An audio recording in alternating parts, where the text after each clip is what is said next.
can you tell the court for how long you have worked at the Electoral Commission? My lords, I've worked at the Electoral Commission since 1992. In 1992, I was the deputy chairperson in charge of operations at what was then the interim National Electoral Commission. Since 1993 to date, I have been the chairman of the Electoral Commission.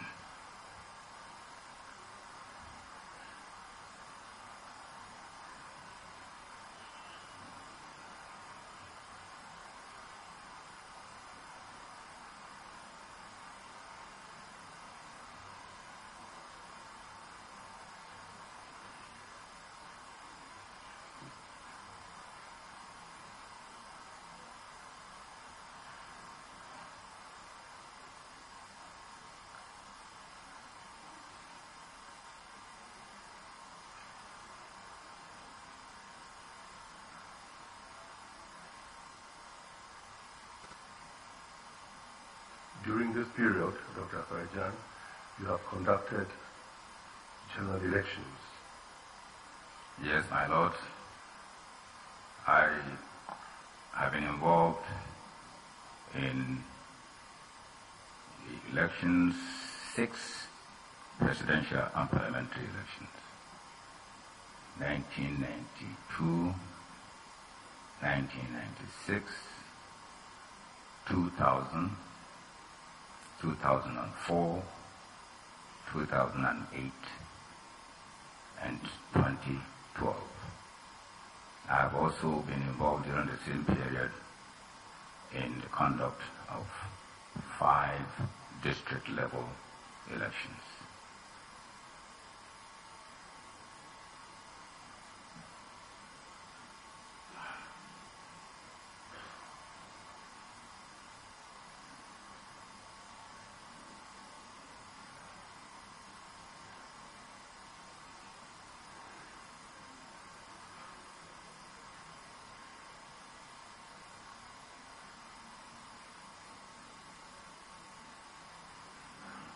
Dr. Afarajan, apart from working on elections in Ghana, have you worked on elections anywhere else?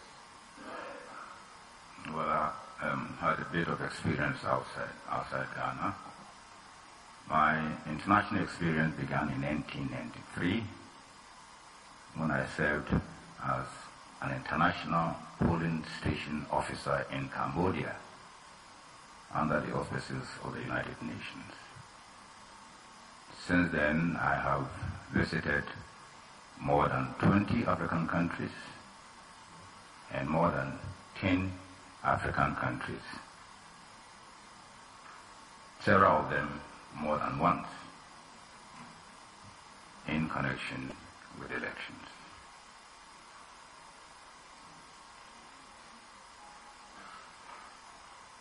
Which are the international bodies that you mentioned, that you worked for?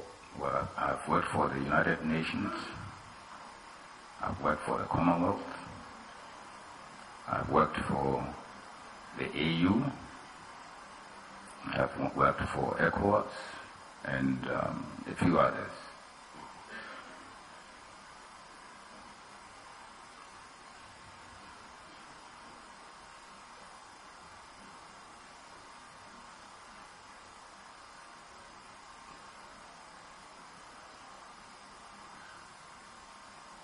Have you held any international positions in the field of elections, Dr. Afarajan?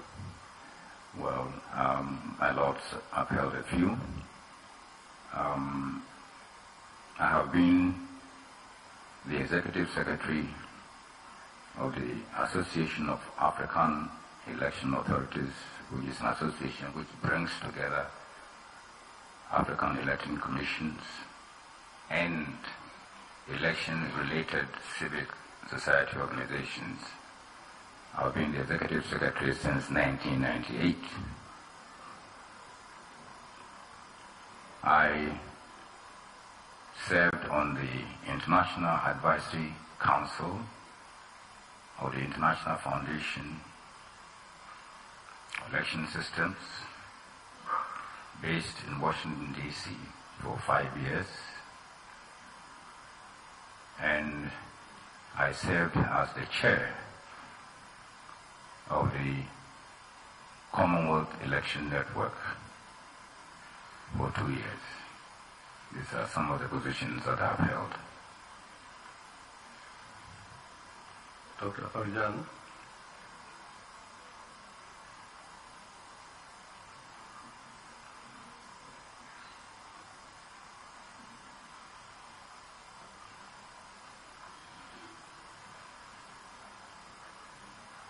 Do you know the first petitioner?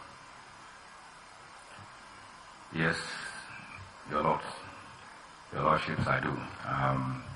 Nana Danko Akufo-Addo was the presidential candidate of the NPP for the 2012 elections.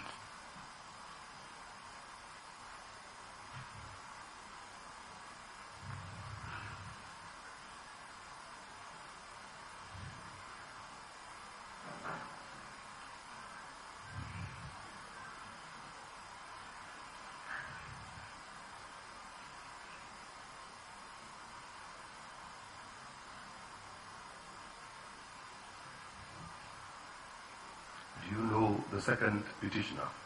My Lords, I do. Dr. Mahamudu Bawumia was the vice presidential candidate of the NPP during the 2012 presidential election.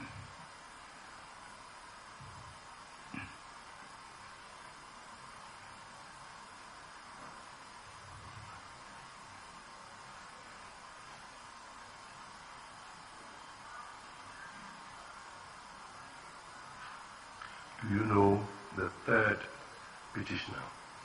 My Lords, I do. Mr. Obechi Bilamti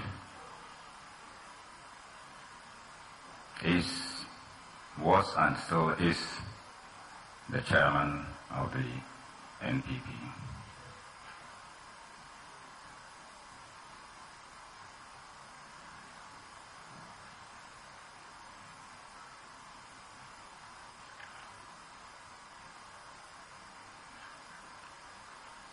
How about the first respondent, Dr. Farjan?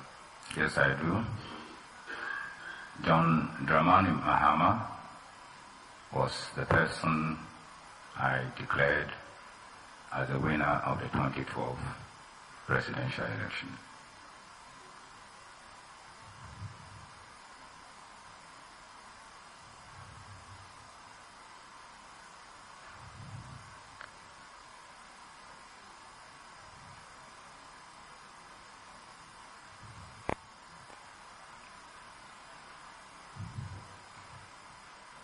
And the third respondent? My Lords, I do. The NDC is the party on whose ticket the first respondent ran for president.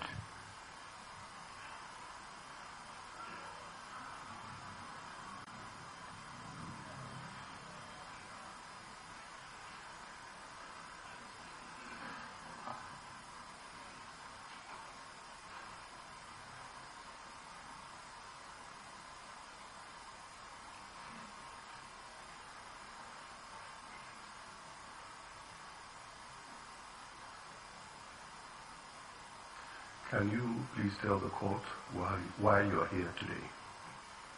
My Lords, I'm here today to testify on behalf of the Electoral Commission, the constitutional body charged with responsibility to conduct the presidential election. In virtue of my being the chairman of the commission, I am the returning officer for that presidential election.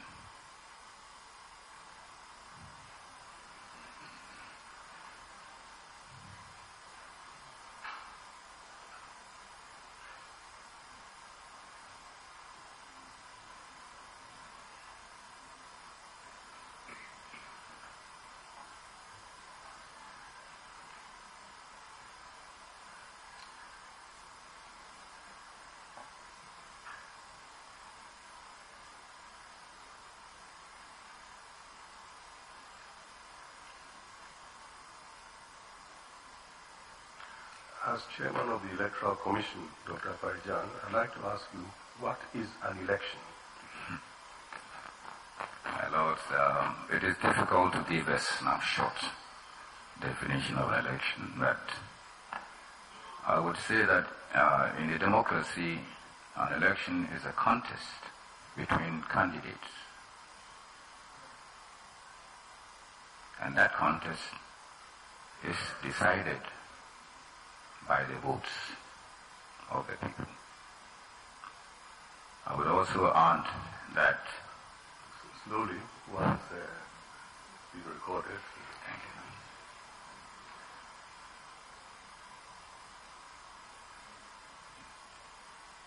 I would also add that an election is a process which consists of various activities, and these activities culminate in the activities of election day and the subsequent declaration of results. This will be my snapshot definition of an election.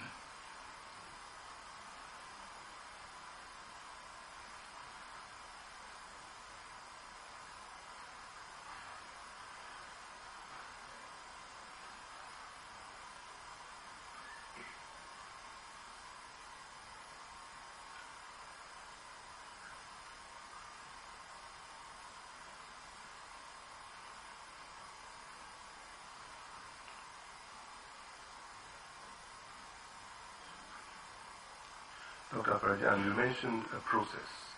Can you tell the court the main aspects of this process? Well, the process, as I said, is a long drawn one.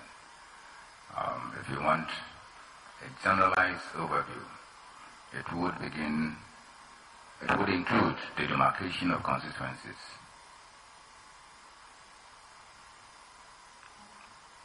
the registration of voters, the nomination of candidates, the conduct of the election, and the declaration of results. But I think that for purposes of this case, the important aspect will relate to the registration of voters,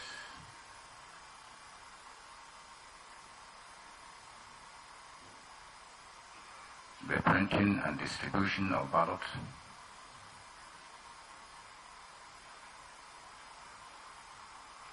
the training of temporary officials and party agents,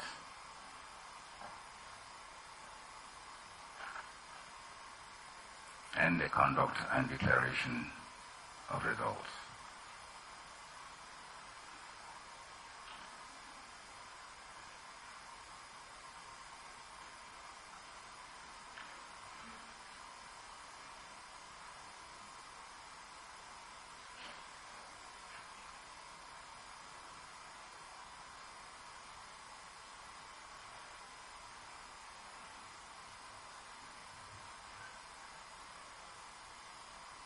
Dr. Farijan, if we may start with voter registration of voters, can you tell the court how it is done?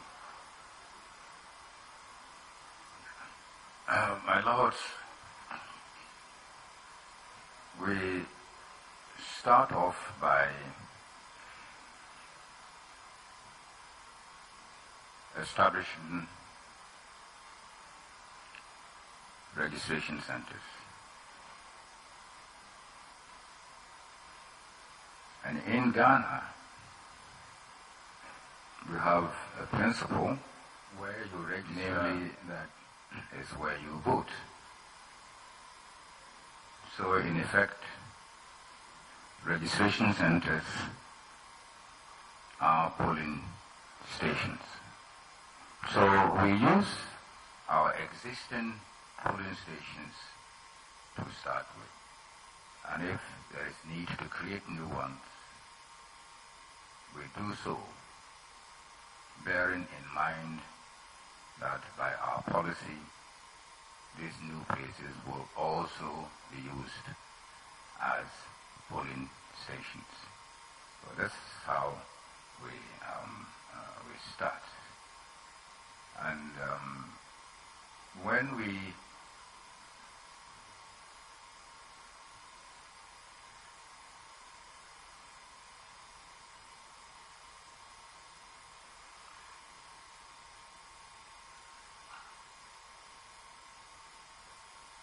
please proceed. Yes. So when we establish a registration center, we have in effect created a polling station. So and this is important because sometimes people will walk to the office, come registration time and say, oh, come and establish a registration center in my place. It is important to stress that establishing a registration center equates in our scheme of affairs to establishing a polling station. I must also say that because of that, we can say that our voter registration is polling station based.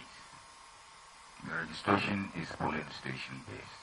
As I said earlier, where you register is where you vote. In principle, because if you take part in, say, special voting, most likely you will not be voting in the place where you registered.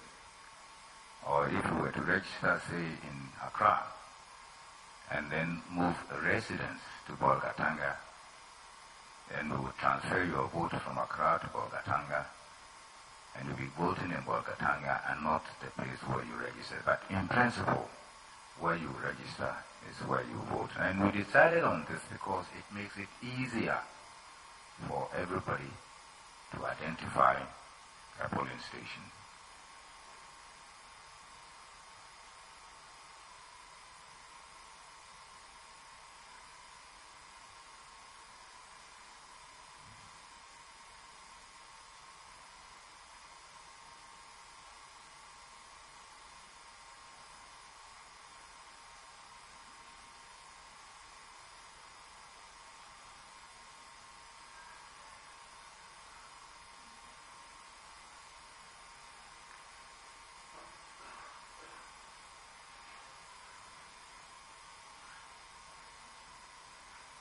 Kaprajan, can you tell the court how you establish a polling station? My lords, we establish a polling station first by selecting a suitable place. A suitable place, you need space. And it must be a place that is accessible so that people can easily get to it. And it must be, as much as possible, close to the people. So we first select a suitable place. Then we give the place a unique code and a name.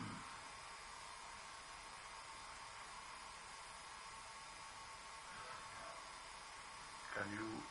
It's not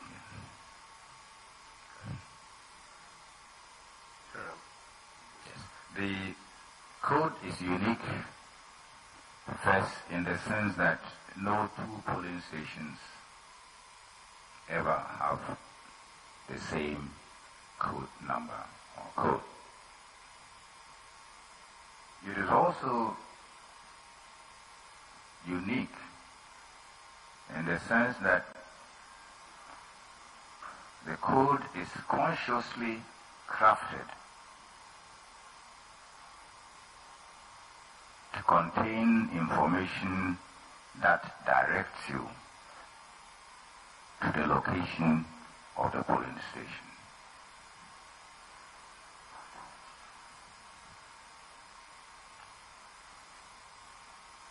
And the system we use is described as alphanumeric.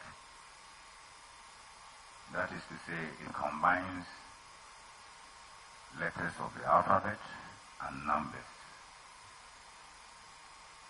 And the system is a letter followed by 6 digits, and it may end or may not end with another letter. This system makes it very easy. So if we see a code which comprises, say, 4,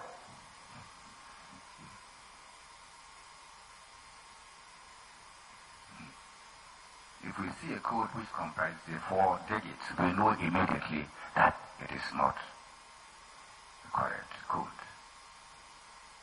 As I said, it's a letter followed by 6 digits.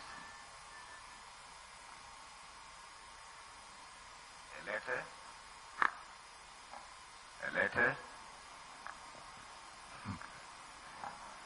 As I said, it's a letter followed by 6 digits and may or may not end in another letter.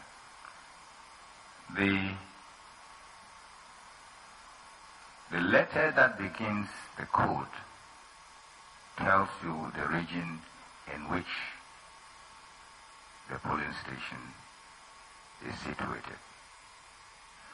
It has been explained here, but I may repeat.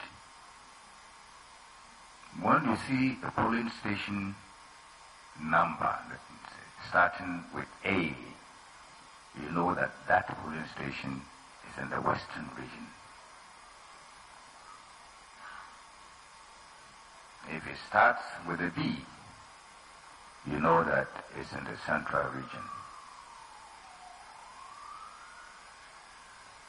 If it starts with a C, you know that it is in Greater Accra region. If it starts with a D, you know that it is in the Volta region. If it starts with E, you know that it is in the eastern region. If it starts with F, it is in the Ashanti region. If it starts with a G, it is in the Bangladesh region. If it starts with F, H. H. Okay, it starts with H. Okay, if we start with H, it is in the... Yeah, did I mention F? Yes, F. It's in the Ashanti region. If it starts with a G, it's in Bangladesh region. We go in, sequentially.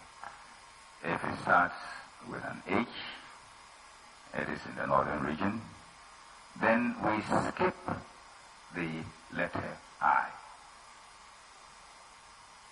Because, sometimes it may look like 1, and sometimes it may look like a J. So we skip the letter I and move on to J. If you see a number beginning with J, you know that it's in the upper east region. And if you see a number beginning with K, you know that it's in the upper west region. So the first letter will tell you the region in which the polling station is located.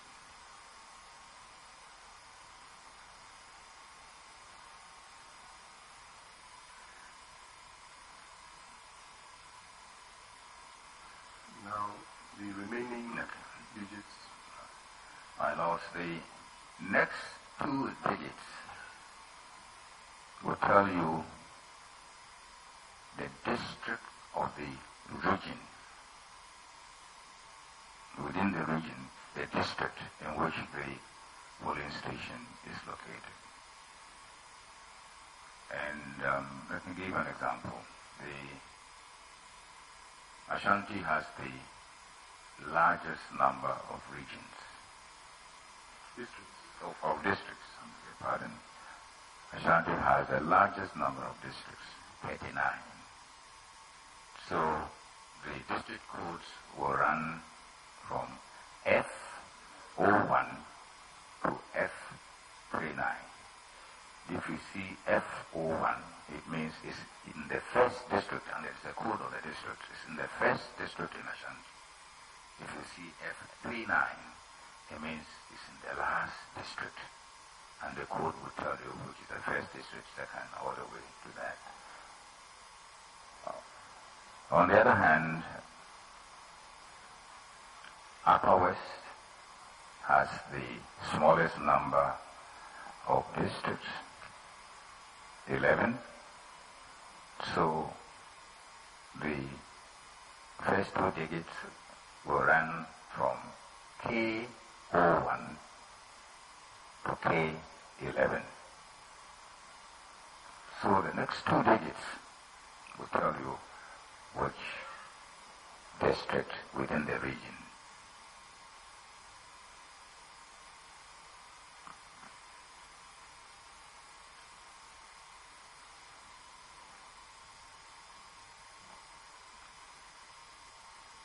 My lords, the next two digits tell you the electoral area within the district where the polling station is located.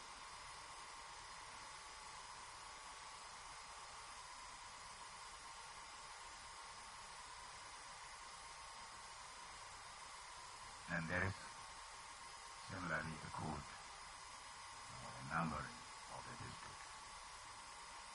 And finally, the last two digits tell you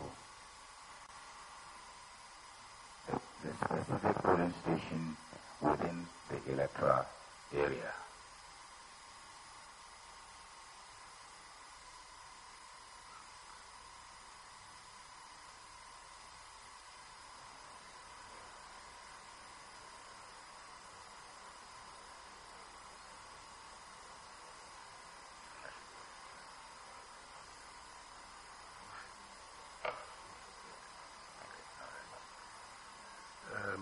Does constituency feature in this coding system? Yes, it does.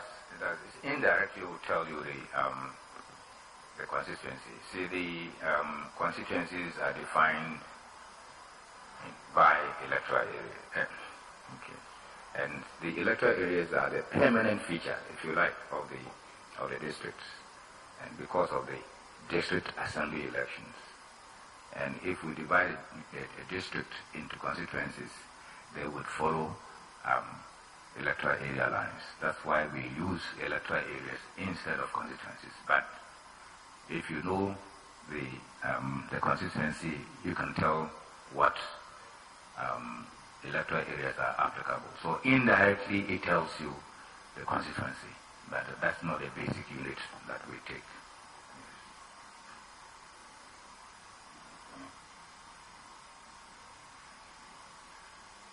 Mentioned that in addition to the code, there also is a name.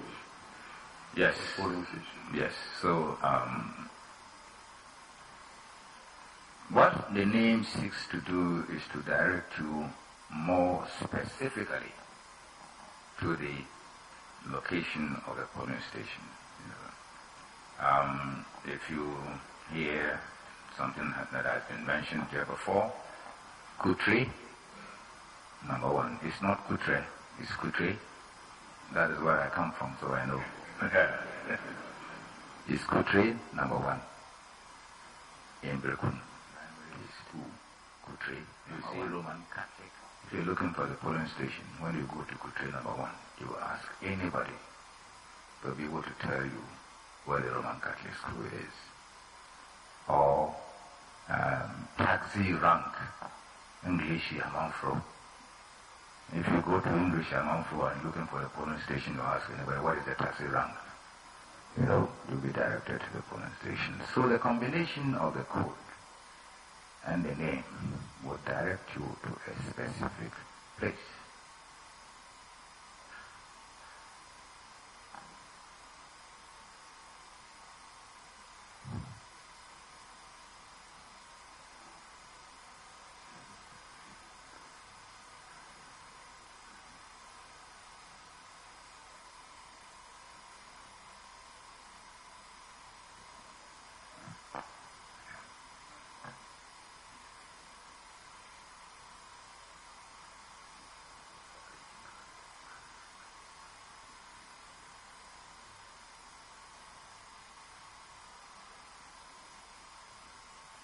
And if I may continue.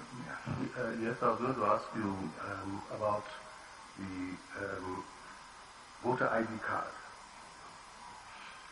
Well, yeah, if you take your voter ID card, you will find the code of your polling station, but not the name of your polling station in that. The reason why you don't find a name is because in many cases the names are too long to be accommodated on that card. But the fact of the matter is that if you know the code, you can get the name. And if you know the name, we can get the code.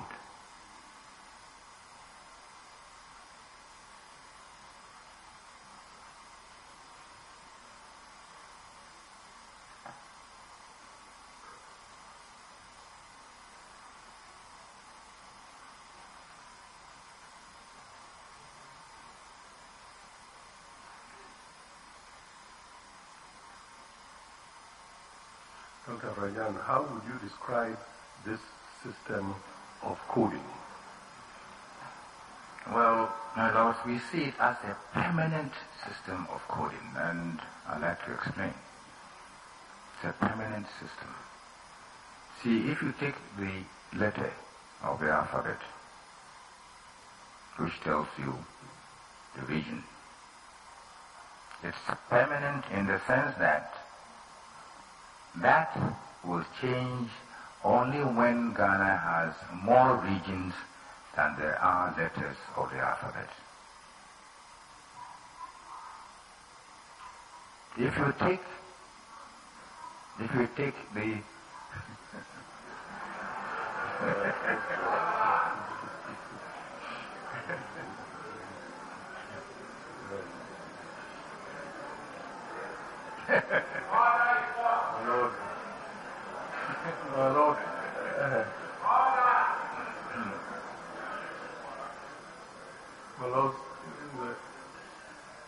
polling station, okay. One considers that some of the hazards of modern technology.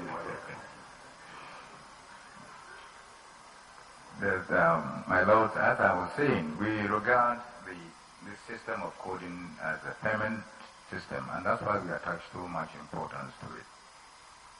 The letter beginning the coding system, I mean, that will change only when Ghana has more regions than there are letters of the alphabet. If the next region created will go to, we'll take the next letter and so on. If you take the first two codes, the first two digits, which tell you the district, it means that system will change only when each, or even at least one region has more than 99 districts. You take the next two, it will change only when a district has more than 99 electoral areas. And the next two will change only when an electoral area has more than 99 polling stations.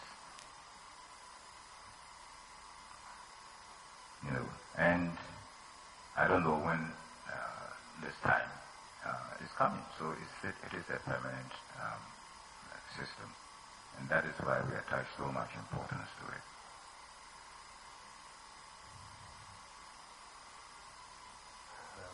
Dr. Farjan, can you give us an illustration of the importance of this coding system, for example? Well, other countries have found it to be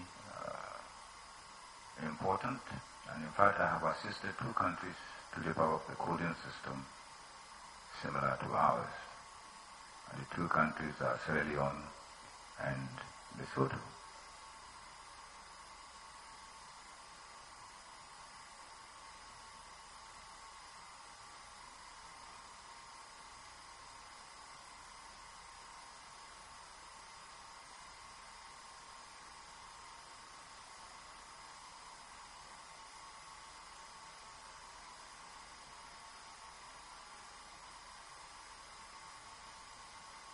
Dr. Farjan, you mentioned that the code may or may not end with an A or B. Could you explain to the court the circumstances under which Yeah, it may it could be A, could be, could be C, depending on care.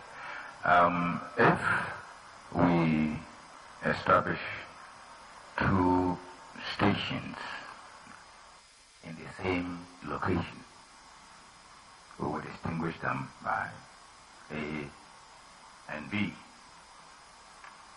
If we have an existing polling station and during a period of registration we notice that that polling station has become oversubscribed,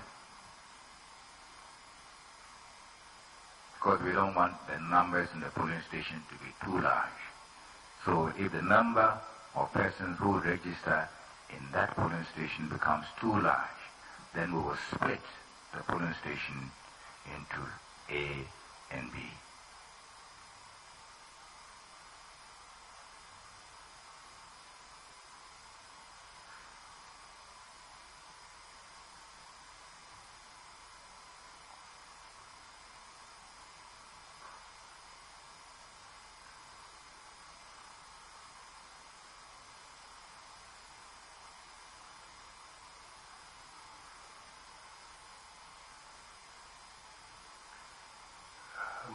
Dr. Farjan, can you tell the court the kind of voter registration system that we have in Ghana? My lords, let me start by saying that normally when we do registration, we collect a variety of data about the registrant. Name, sex, age, you want your father's name, even if the father is dead, your mother's name, your residential address, sometimes your hometown. We ask for all this information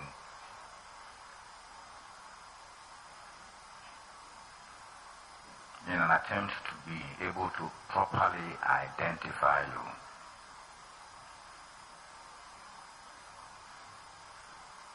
During the registration that we carried out in 2012, we collected this kind of information.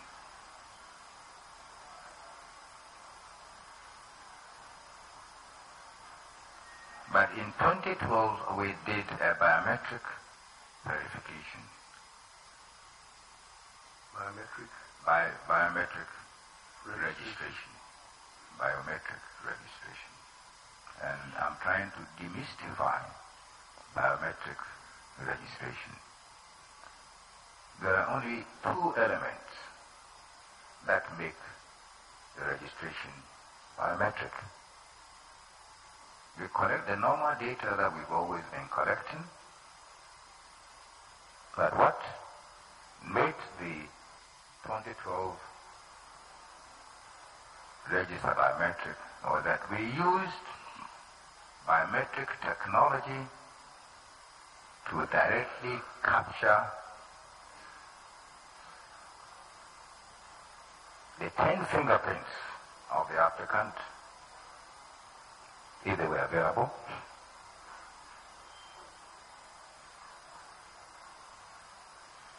and to capture the photograph of the person. There are these two elements that make the 20 of registration biometric. Otherwise, all the other aspects are as we have been doing them before. So we have a biometric voters register, and that is the distinguishing element.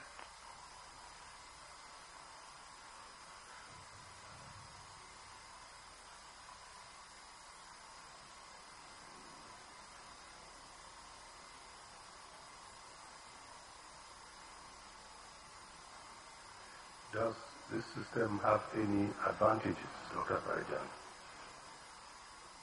My lords, yes. When you use biometric technology, you are able to do the registration quickly.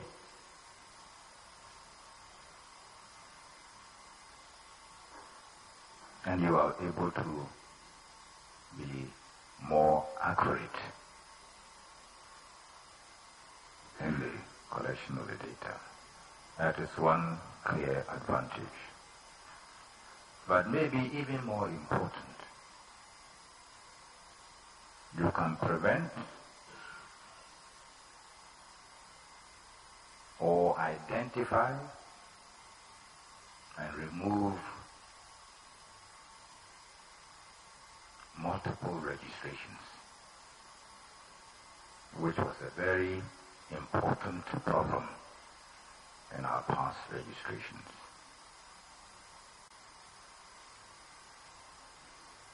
So apart from being able to do the register quickly and achieve greater accuracy,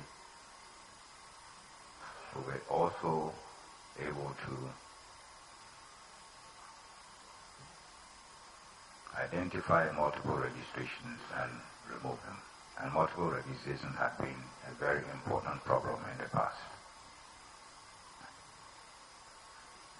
By multiple registration, you mean?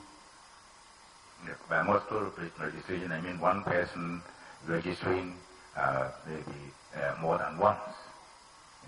And during the registration, this was a common feature. There was somebody in Accra who registered 15 times. 15 times. And there were numerous occasions where somebody would register in Accra and then go to the Volta region and register, or go to Pramhapu region. Let me use my own region. Go to the Pramhapu region, register, then go to Northern region or go to Ashanti to register. Because of the biometric data, that system that we're using, we were able to track all these registrations and remove them.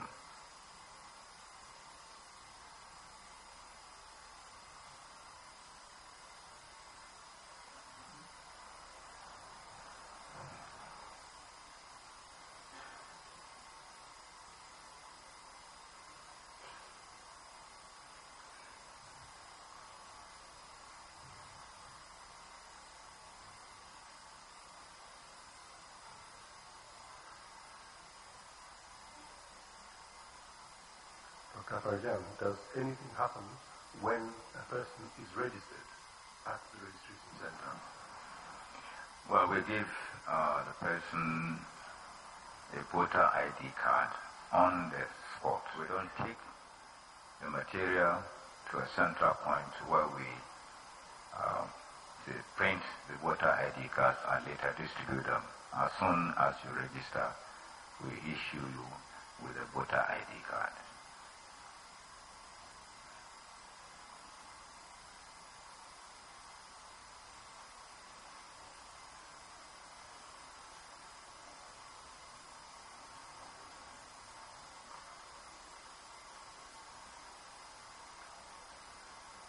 Dr. Prajan, how would you describe the manner in which the exercise was conducted? Well, we had problems, and we knew we would have problems because we were doing the biometric voter registration for the very first time. And I can tell you that there have been countries that have tried this kind of registration and not succeeded. So we knew that we would be experiencing problems, and we did experience problems. And the most intractable problem had to do with equipment failure. I must say that the equipment that was being used was a multi-component equipment. It was made of different parts. There was the scanner, there was the computer, there was the printer, and there was the camera, all rolled into a kit. So if any of these parts became faulty, it meant you could not carry on the work. So being a multi-component equipment was part of the problem. Then there was, of course, the human element. Even climatic conditions could affect the workings of the equipment. There were places where, under extreme heat, the machine would freeze. But if it was kept under a shade, for example, then it would work more. We experienced a lot of such problems. But eventually, because it's not a one-day activity, it's a prolonged activity, we're able to overcome them and complete the registration successfully.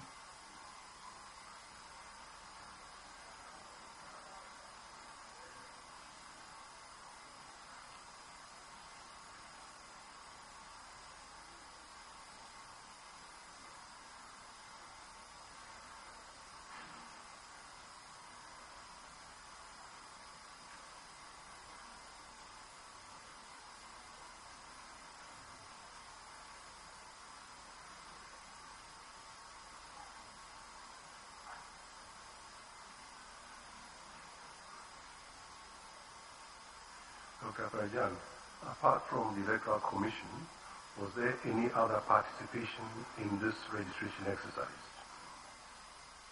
My lords, the political parties were involved, but party representatives were in attendance at the registration centers on a daily basis throughout the entire period of registration.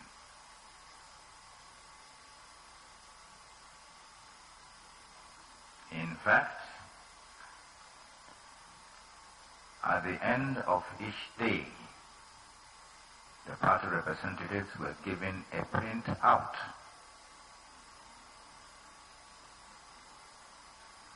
of the number of persons who had been registered at each location.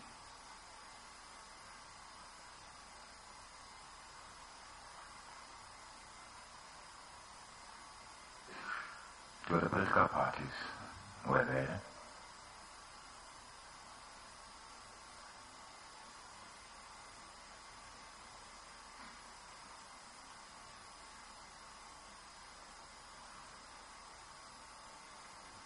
And incidentally, this may be the only country where we allow the political parties to be present when we are doing the registration. This may be the only country. We have recommended it to other countries. Whether they have put it in practice is yet to be known. mail recorder. In some places, they send you the registration form in the mail. And you fill it and send it to the election authority. Here, when we are doing the registration, the parties are there on a daily basis. And they can even challenge a person who appears because we are doing it in public. So the political parties were involved in the registration process.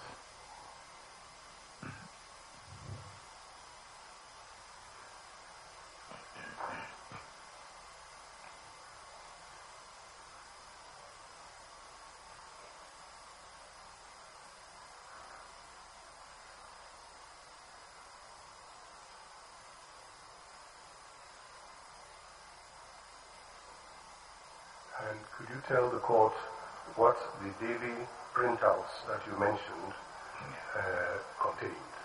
Yeah, a daily printout will contain the information, the same information as you would find on a register. The name of the person, the polling station code, the sex, the same information as you would find, if you like, is a miniature part of a register in progress.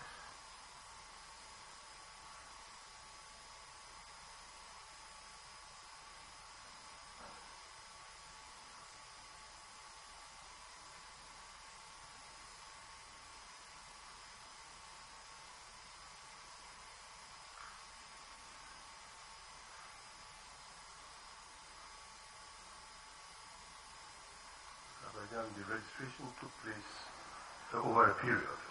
Yes. My lords, see, we did not have enough money to buy one machine to a registration center. So, given the number of machines we had, we decided to spend 10 days at each registration center.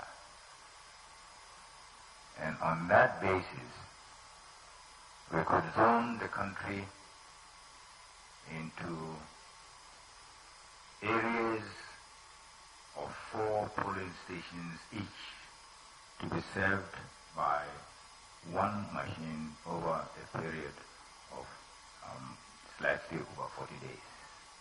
So each machine served 4 polling stations, and we worked at each polling station for 10 days before we moved to the next.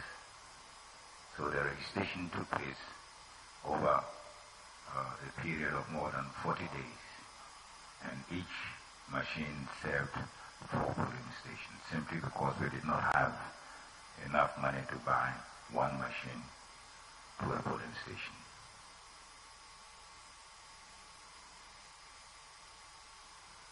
Now, Dr. Parajan, were there any differences in the categories of people who were registered?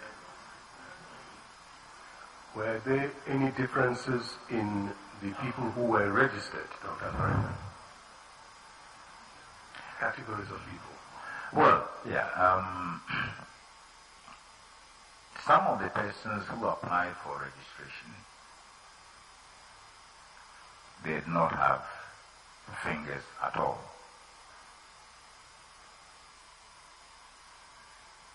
They did not have fingers at all. And we classified this group of people as persons who are suffering from permanent trauma. Permanent in the sense that we don't think they can get their fingers back, ever. So there were people without fingers at all.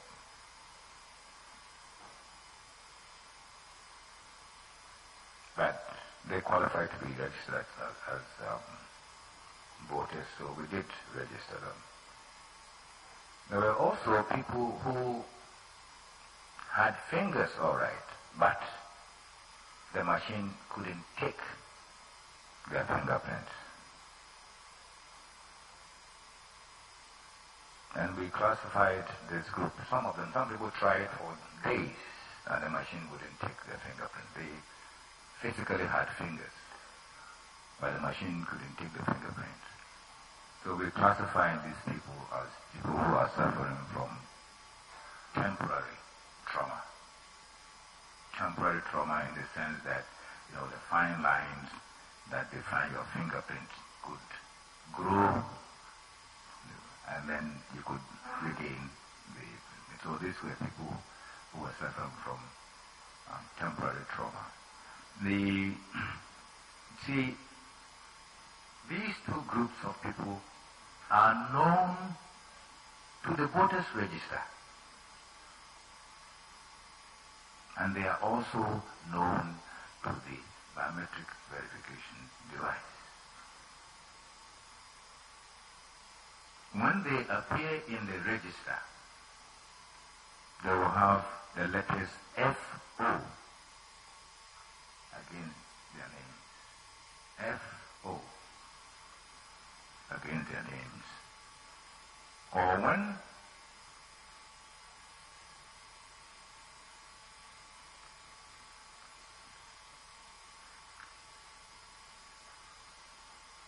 when during elections the data is scanned,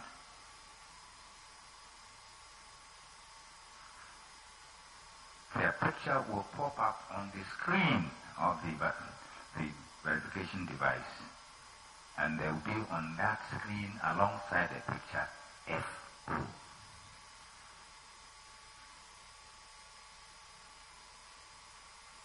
And FO means face-only verification. The FO indication in the register and indication on the biometric machine means face-only verification. So it is not true that verification is limited to fingerprint verification alone. It is not true. This is evident on the face of the register.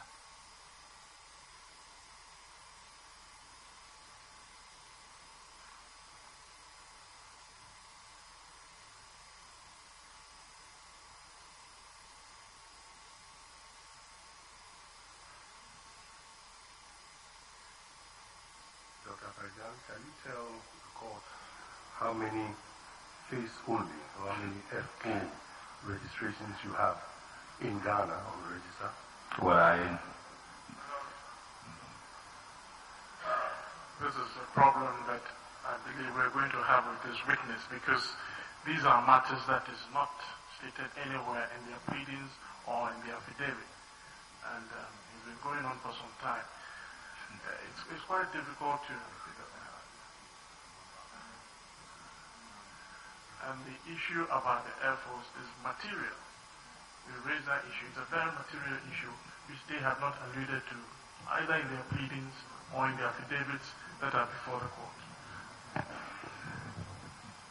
My Lord, I will rephrase the question.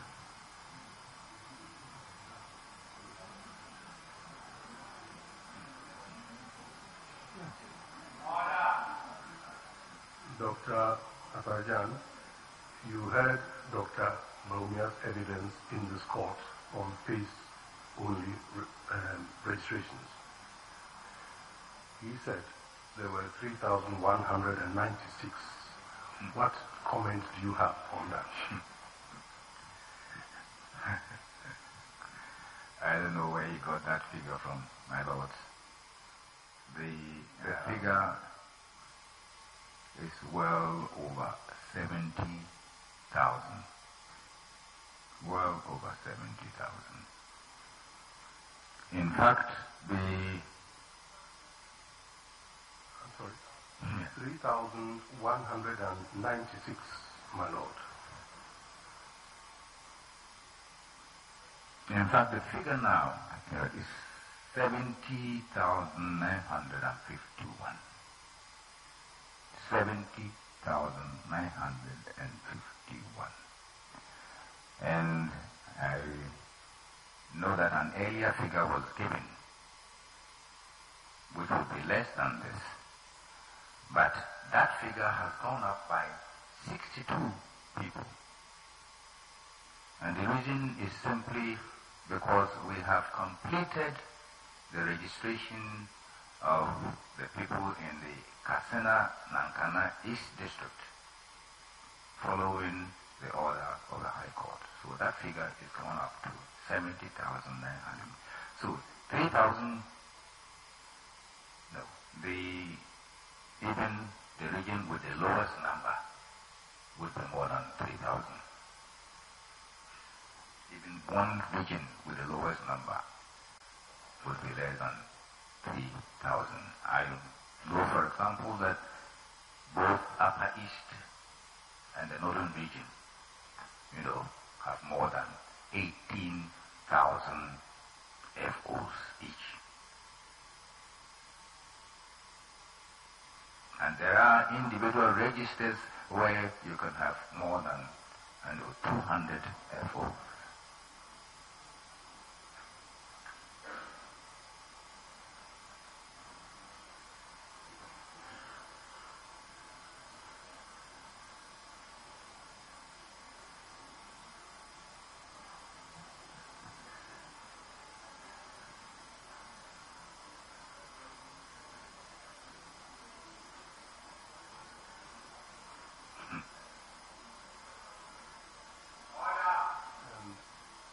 Going back to the categories of those who were registered, were there other categories that were covered?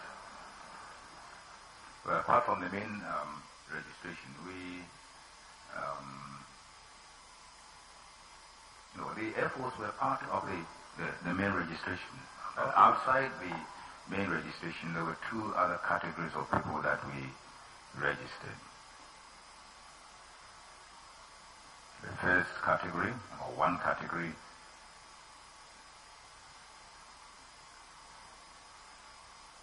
consisted of security personnel, soldiers and police who were returning home from peacekeeping duties. We registered them. The second category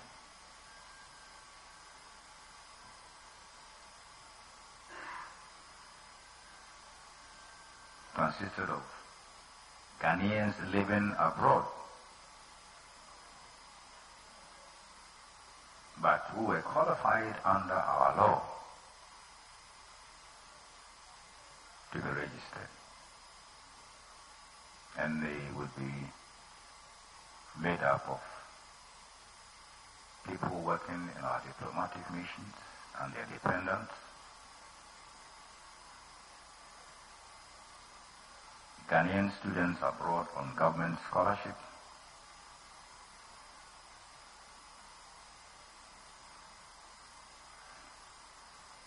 and Ghanaians working in international organizations of which Ghana is a member.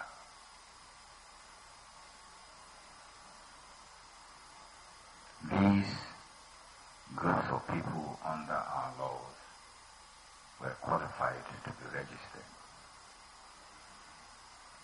The Electoral Commission didn't know them.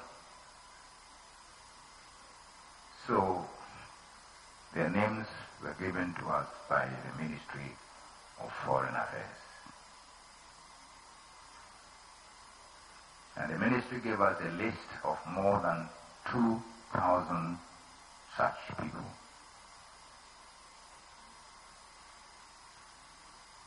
We gave the list to the political parties.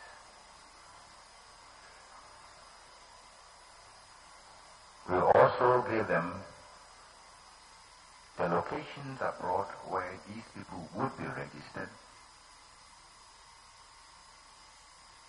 and the times during which they would be registered. I remember one party officer coming to my office and saying, "Oh, are you going to take party agents along?" And I said, "Oh, I'm sorry, we don't have money to pay for party agents." You know. No. But the parties were given the list, given before we went to the locations to register these people. Altogether, in this category, I remember very much the number of persons that we captured. Out of the over 2,000, we were able to register 705. And in fact, some of our teams, these people were registered incidentally in 28 locations across the world. 28 locations. And I remember that some of our teams came back and they were a bit angry that they traveled long distances to go to places in order to register so few people. That the locations where we were going to register them and the times at which we were going to register them were all given to the political parties before the registration took place.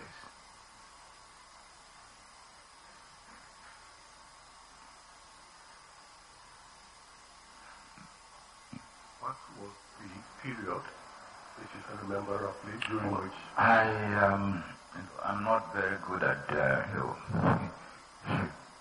keeping these dates in my head, but I believe it was from the last week of September to the middle of October 2012, thereabouts.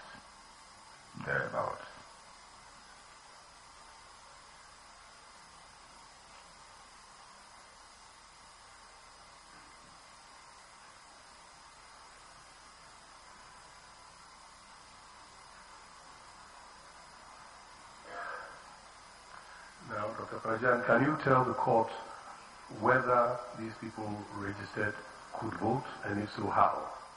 Yeah.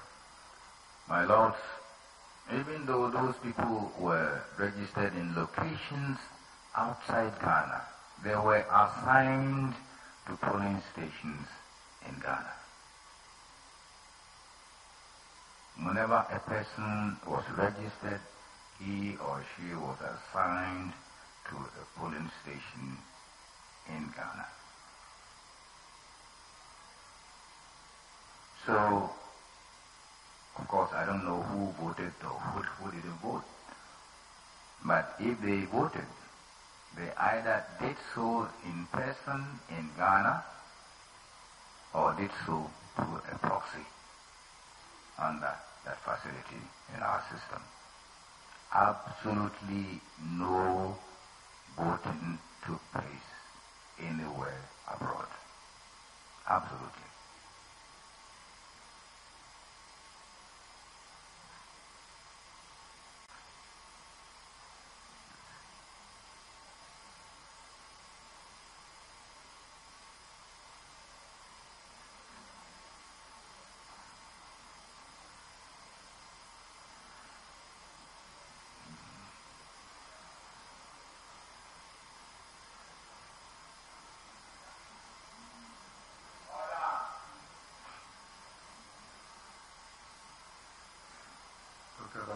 What can we foresee for future registrations in Ghana?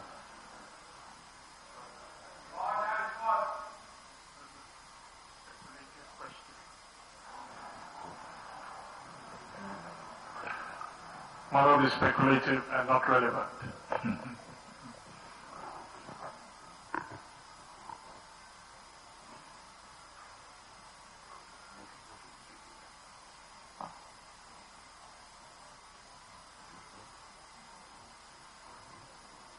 Lord, I will rephrase the question. The way this evidence in chief is going to be conducted, as these questions, when an objection is taken, then he says he's rephrasing, so he gives a lead to the witness.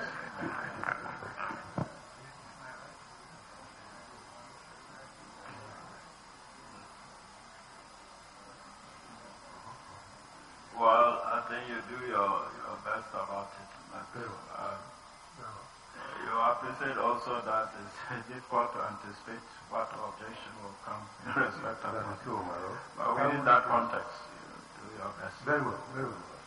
Now, what is the kind of registration system that we have in Ghana? Well, What is the kind of registration system we have in Ghana? Yeah, we have, as I have already indicated, we have a biometric voter registration system. But we are obligated under the law to do continuous registration. You see, in fact, we should have been doing continuous registration long time ago. In the time past, we used to set up periods for registration. Say 14-day period or 1 month period, as the case may be. Outside that period, if you came to us and said, I wanted to register, we would say no. You will have to wait until the next time around. Then we were brought before this court by this court, yeah. It's this court. It was the Supreme Court at the time. Yes. So the Supreme Court. The 10 case. You know, 10 versus the Electoral Commission. 10 was a gentleman. You can tell us the decision that... yes. Well, I was going to... 10 Mohan wanted to register, and we had refused, and the court determined that the right to register and to vote is a fundamental right. And the Electoral Commission had no authority to decide when the person will enjoy that right. From that day, continuous registration had been imposed on us, but we did not have the capacity to actualize it. Now it is in our law saying that we have to do continuous registration. It is part of our law.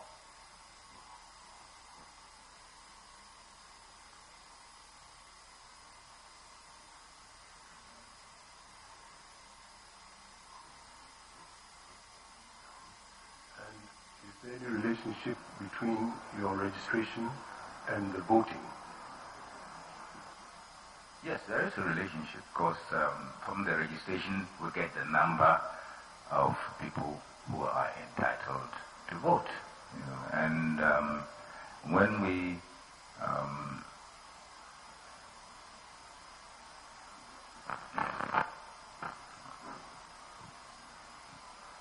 so if we finish the register, then of course we have the number of persons who are entitled by law to vote. But you have to go through processes before we get to the end period. Okay. So after we collected the data from the field, after we collected the field data, we have to do certain things that are mandated by law. For example, we have to do a public display of the voters register, what we call the exhibition. And what we do then is that after we collect the data, we compile the data into what is called a provisional voters register. A provisional voters register. And we had a very serious problem when we were compiling the provision. Very serious problem. We noticed that some centers showed zero registration, meaning that nobody registered there at all. We also noticed that some areas turned out much fewer voters than we anticipated. In both instances, we knew that the situation was not correct.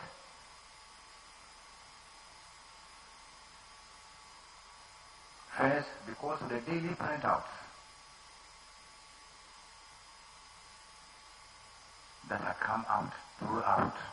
The daily printout would tell you, would suggest to you that there should be 500 people there, and yet the machine says nobody registered there when we are doing the compilation.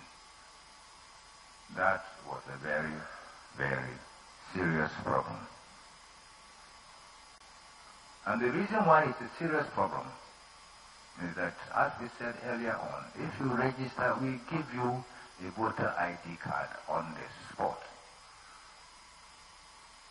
So here we have a situation where we know from the printouts and from the Form 1C that people had registered in these places,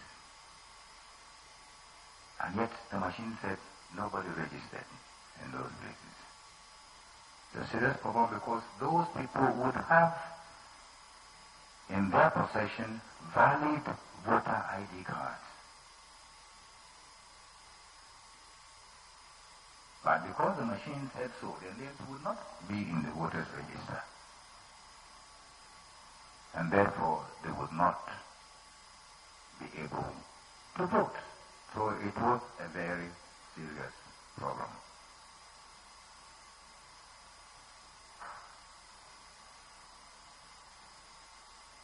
Were there any consequences arising from this problem?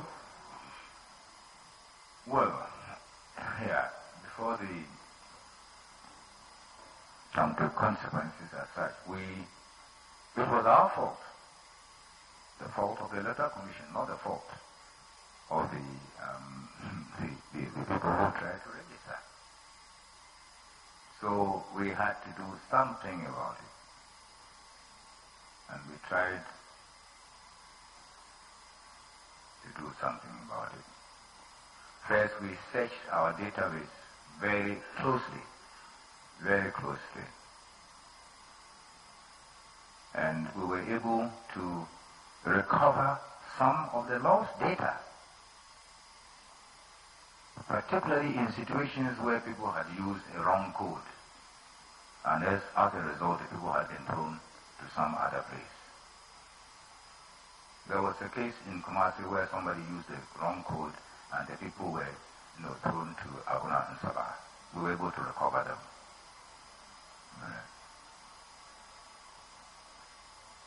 But try as we did, we could not get all the people. So we decided as Commission that in order not to disenfranchise the people, we would go back a second time and register those people. And the polling stations affected numbered about 400 polling stations. So we went back to those 400 polling stations and did what we call special registration, special inclusion. We also allowed people to go to our district offices if they were so affected to be put back on the register. We were able to get nearly 11,000 people, and that's considerable, about 11,000 for this exercise. But we knew that we had not been able to catch everybody who had taken part in the original registration. And my lords, it's important to relate this because this is the origin of the question C3 on the pink sheet. This is the reason why question C3 was put on the pink sheet. And C3 says, ask the question, how many people have been verified other than by the use of the biometric verification machine. C3 was put there in an attempt to take care of those people who, through no fault of theirs, would have voter ID cards, valid voter ID cards in their possession, but whose names would not appear on the register and therefore could not vote. But let me add that when we discussed this with the political parties, when we discussed this facility with the political parties, some of them vehemently said no, that we will not allow any persons to be verified other than by the use of the verification machine. I'm just explaining how the C3 came to be there. The parties said no.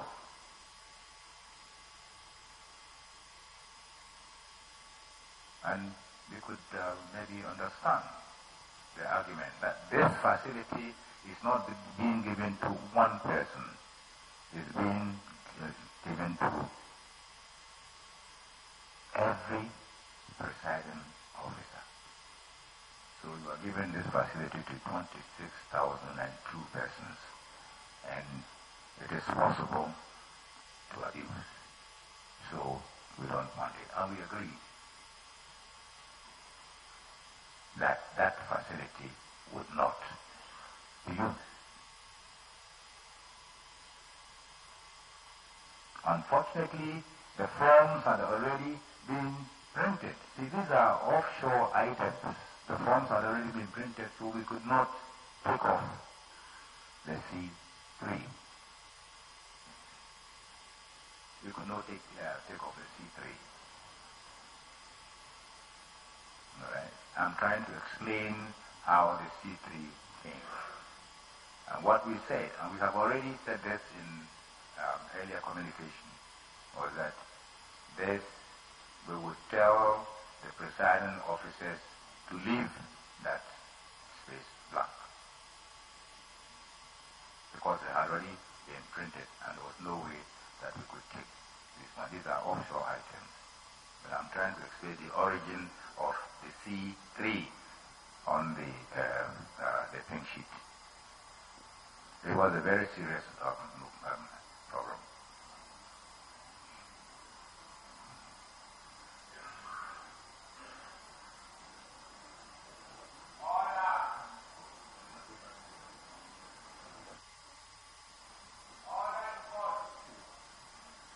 Now, if we go back to the provisional voters register, after that was ready, was anything done regarding that register?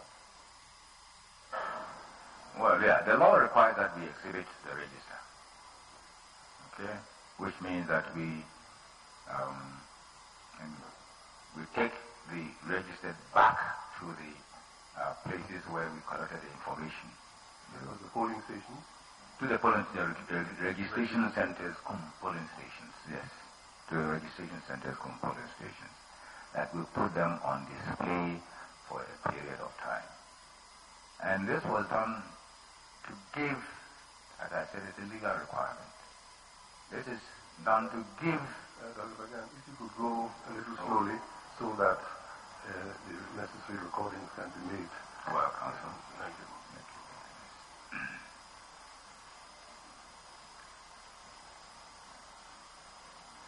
As I said, we are required under the law to display the register, what we call the exhibit, the register, the exhibition of the register. And during this period,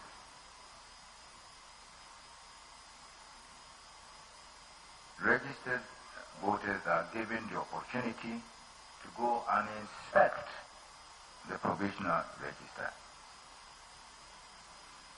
You see, we put them back in there because we know that in a big exercise like this, you cannot rule out mistakes. And indeed, if you look at the provisional register, everybody knows this to be a fact. Sometimes you will see the picture and it's a female, and if you look at the box that is checked, it says male.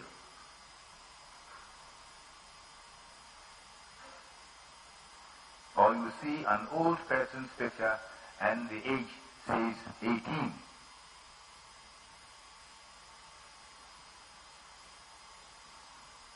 And you see names wrongly spelled and wrong information given. So, the law in its wisdom requires that we display this for people to go and see. First of all, to make sure that their names are in the register and whether their particulars have been captured properly. If you are male, then it's not said there that you are female. If you are a young man, then it's not said that you are as old as Koyafajan. And so on. So this is the first opportunity. Go check your name, make sure your name is there, and make sure that your particulars have been properly captured.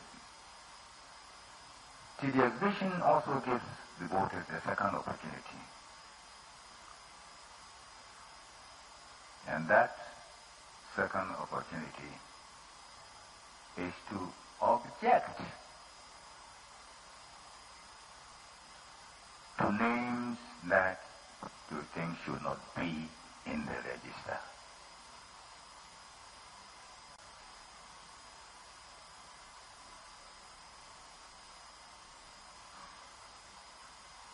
See, during the registration period, there was this facility of challenge by which we could get rid of unqualified people. During the exhibition, there's also this facility of an objection to a name that is in the register, which you can use to get out of the register people who are not qualified to be in the register. And then there was a third opportunity.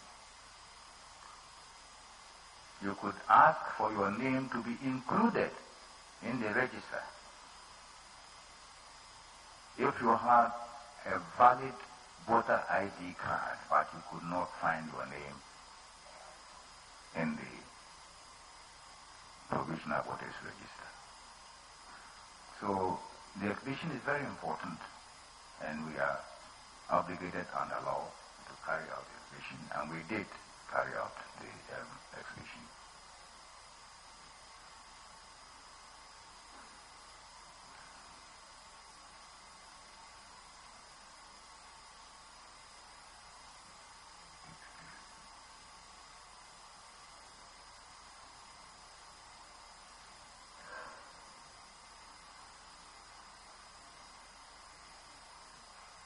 Now, Dr. Fajan, after the exhibition that is just described and the corrections, if any, did anything happen? Well, yeah, okay, you have anticipated the corrections. Yes, after the exhibition, then depending on the corrections that people have, and then the objections, if there were any objections, they will be settled by magistrates. It's not us. They will be settled at that stage by magistrates. When all that is done, then we make the changes that are required in the provisional voters register, that we print the final voters register. And we did print the final voters register, and the register that we used for the election,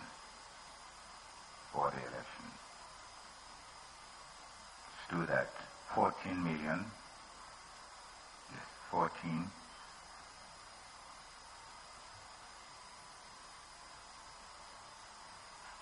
31,680. 14,031,680. This was the register that was used for the election, and this was the register that we gave to the political parties.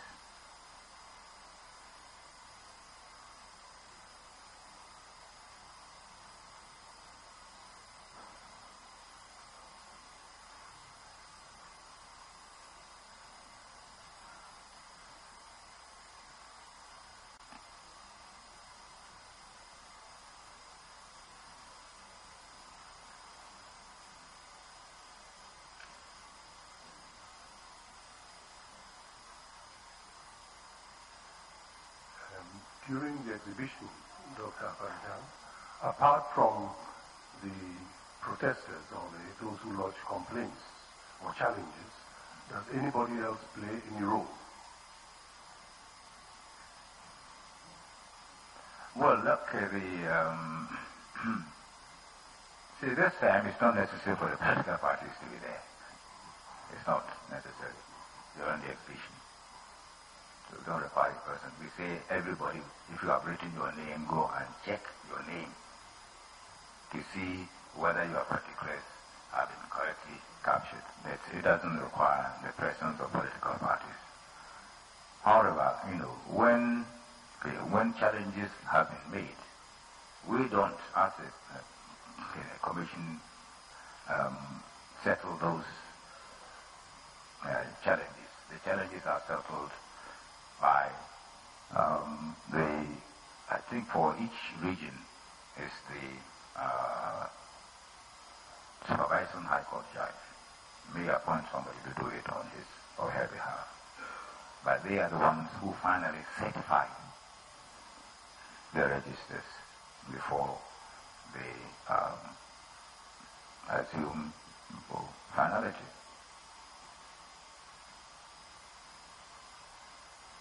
So, Dr. Abarijan, I'd like us to come to the second of the four features that you mentioned, namely printing and distribution of ballots. Okay. Can you tell the court what is the first step in that exercise? My lords,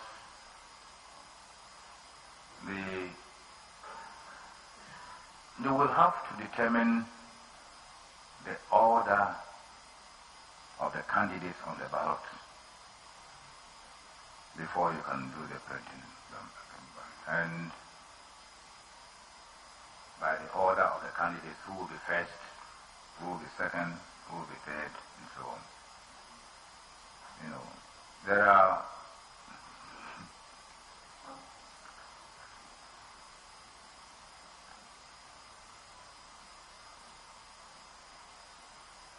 in some countries it's a very simple matter. The law says arrange the candidates by alphabetical order. In Ghana, that is not so.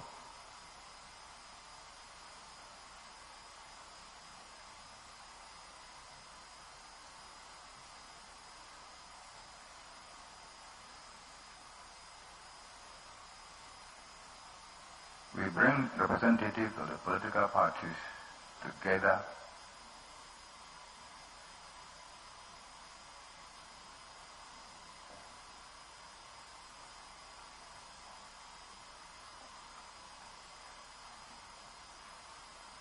to ballot for the order in which they will occur on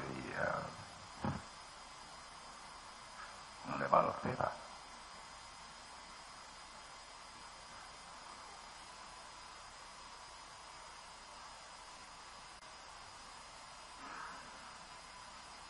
And this has become quite a ceremony.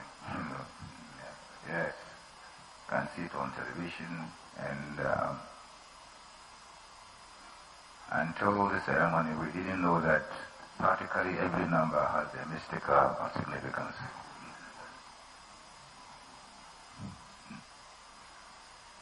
Yes. But yeah, that is the way we do it. That is the first step, we determine the order in which the candidates will occur. You know. How many candidates did you have? Well, you know, eventually we ended with 8 candidates. 8 candidates for the presidential election. But we know, or maybe I should point out, that 4 persons whose nomination papers were not acceptable took us to the court. And the court decided that we were right in not accepting those nomination papers. And we also know that 2 other people openly said that they were going to take us to court, even though that never really materialized. You know, so there were at least 6 other people with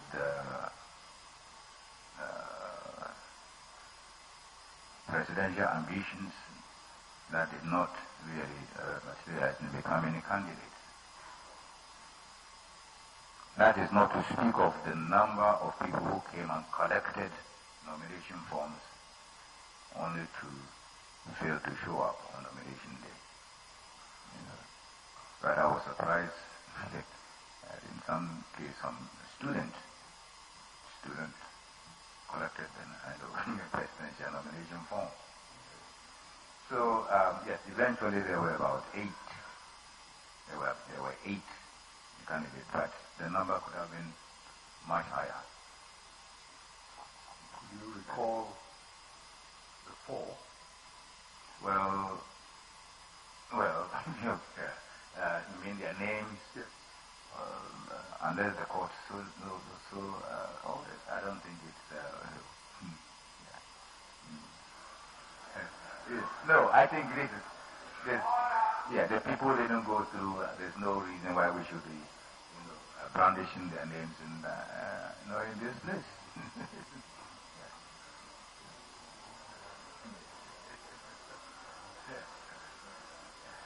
So, Dr. Fajan, can you tell us how you determine the number of ballots to be printed? Well, my lord,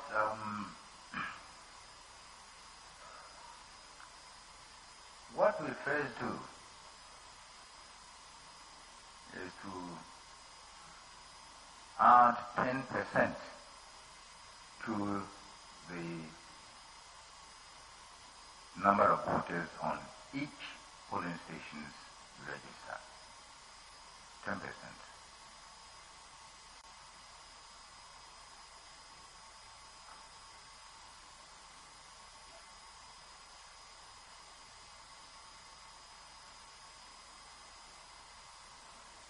The next step is to aggregate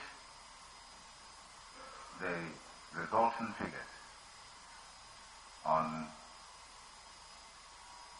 a constituency basis,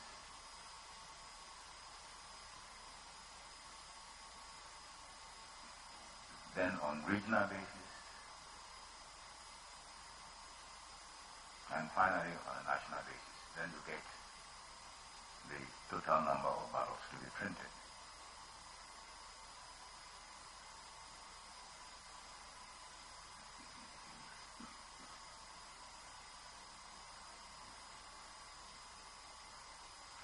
Really, if you like, maybe just a simple command to the appropriate machine, and it will give you these calculations for you to arrive at the cumulative figure to be counted.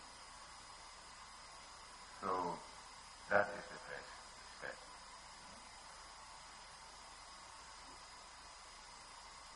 Now, in what form were the ballot papers? Yeah, well, if it comes to the actual printing, we require that the ballot be given to us in booklets of 150 and 25 ballots. 100, 50, and 25. Yes. They'll be bound in the booklet form into denominations of 100 per booklet, 50 per booklet, and 25 per booklet. They're in those denominations.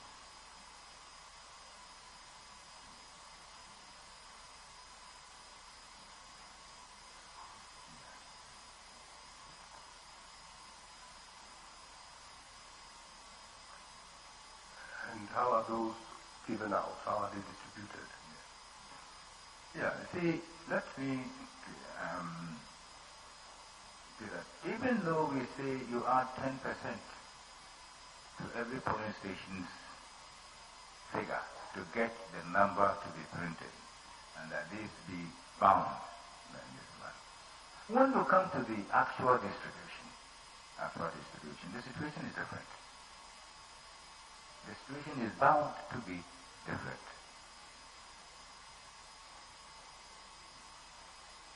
Because the policy is that a booklet is not to be split under any circumstances whatsoever. You don't split a booklet. So there are no loose ballots under our electoral system. All the ballots come in booklet form. There are no loose ballots. Because of that, when you come to the actual distribution, then you are not going to be able to stick to the mathematical 10 percentages of the polling station. You're not going to be able to do that. And I can easily explain that. Okay, supposing a polling station has 25 people on the register.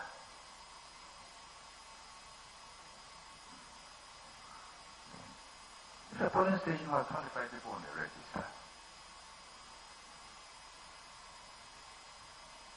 I cannot give them less than 50 ballots.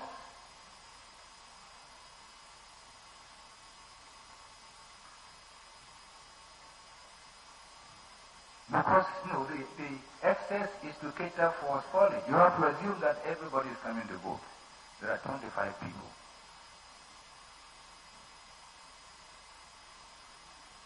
Because we cannot split the next booklet, I cannot give them less than 50 votes. If I give them 50 votes, I have given them 100% over.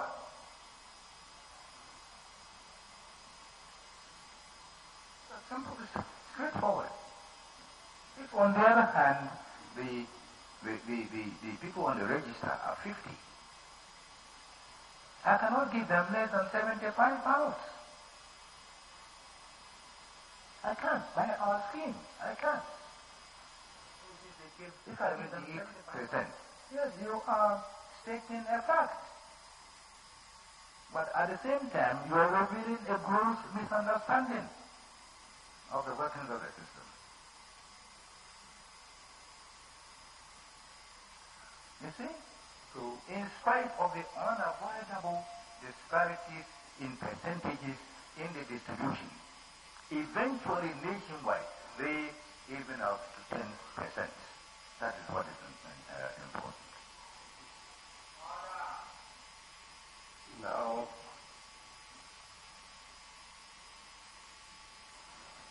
Dr. Abrajan, this is the distribution of the ballots. Yes. I'd like us to go back to the printing of the ballot papers. Okay. All right. Now, did any other persons participate in that exercise, or were any other persons involved in the exercise? You see, as soon as we determine the figures, the statistics for the printing, we give that information to the political parties. We tell them. that we are going to print so many ballots. We give the information to the political parties. And when we are printing the ballots, the political parties' representatives are in the printing houses. I have never been to any of the printing houses and stayed there for a very long period of time. I go and say, how are things going? And they say, oh, things are going all right. The political party representatives are there all the time, monitoring what is going on. By the end of the printing, they know exactly how many ballots have been printed. They know how many booklets of which denominations have been produced. And they know the distribution to the various points in this country. And in some cases, the representatives actually track the movement of the ballots from the printing houses all the way through our regional offices, to our district offices, and eventually to the constituencies and polling stations. So this is not a secret activity.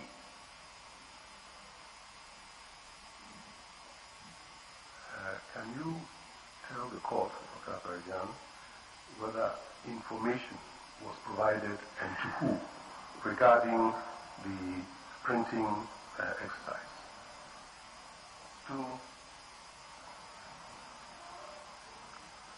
To candidates, for example. Oh, yes. Well, see, apart from the business of the parties being in the printing houses, we held briefings for the political parties. We did. We had briefings for the political parties, the candidates.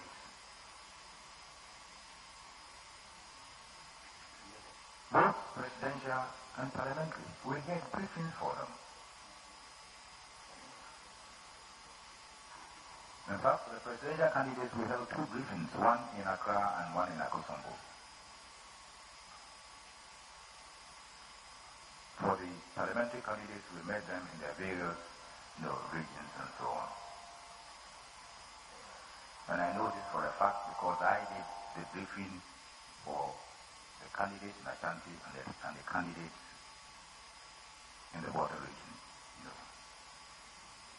And simply because I am the commission member with responsibility for Ashanti and border region, the two most peaceful regions in the country. Yes, I'm very lucky. I'm responsible for the two most peaceful countries in the country. Yes. So I did the briefing of the candidates, in these cases. Unfortunately, during the briefings we talk about these issues. We give them information about the printing of the ballot. We even gave them printouts about the distribution of ballots to the constituency level and to the polling station level. The unfortunate thing is that some of the candidates do not attend the briefings. So the information is lost on them.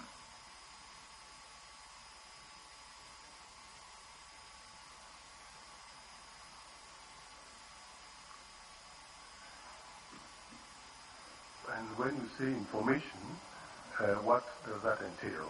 Well, yeah, we give you printouts that this constituency, these are the ballots, this is the distribution to each polling station. We get them.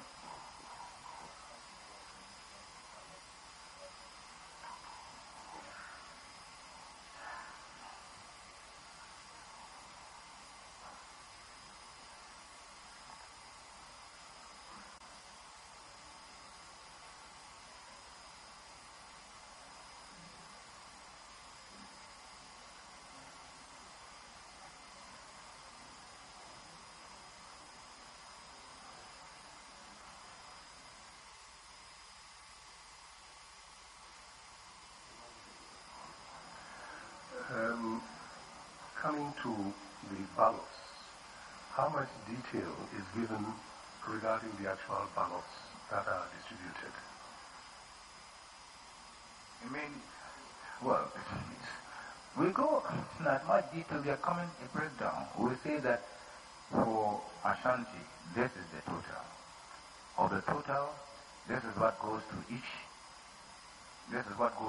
constituency. At this constituency level, this is what goes to each polling station.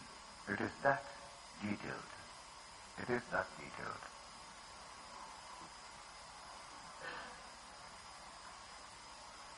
Do the ballot papers have identifying features as such?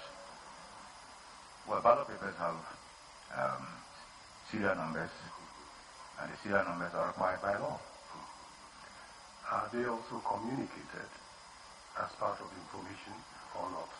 Well, we don't give serial numbers beforehand. The serial numbers are copied, at the polling station level. You see, this is a practical, a practical issue.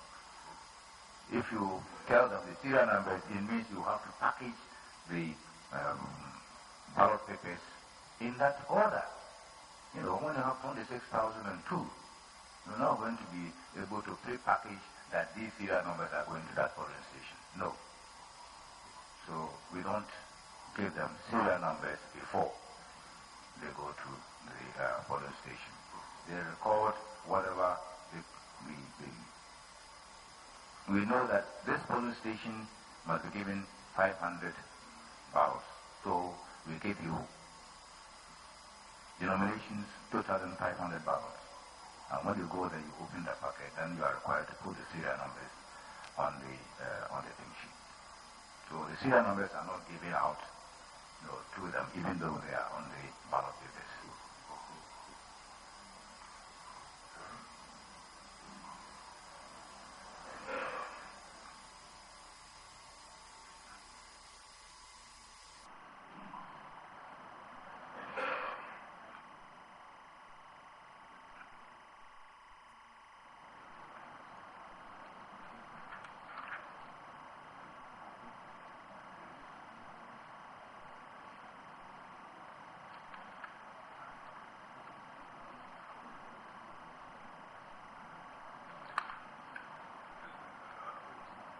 Good.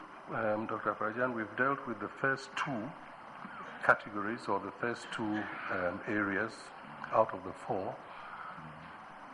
We can go to the third, which you mentioned to be training of temporary officials and party agents. Now, can you tell the court who does the work in this regard, the work of conducting the elections? Yes, my lords, I think it's important to point out that none of the permanent employees, permanent staff of the Electoral Commission actually takes part on the administration of the election at the polling station level.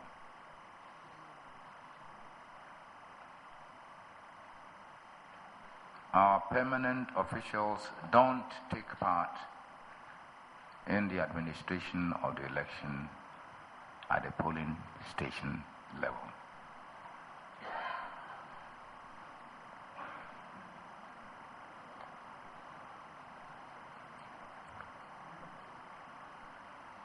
For purposes of administering the election at the polling station level,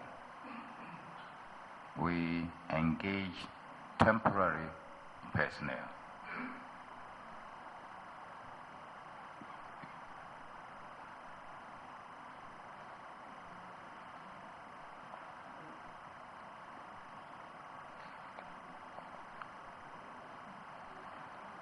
The first would be the returning officer category.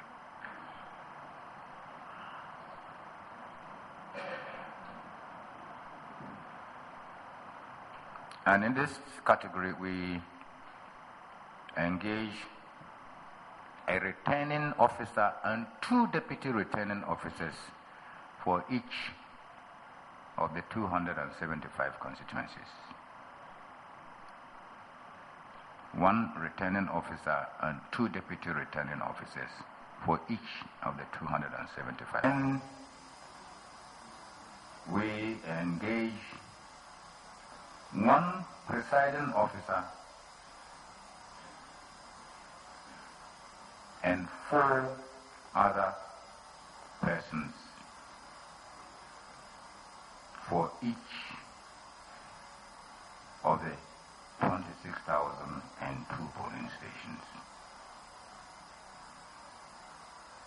So in the first category, we have 275 times 3, I believe, comes to 825. Yes, 825.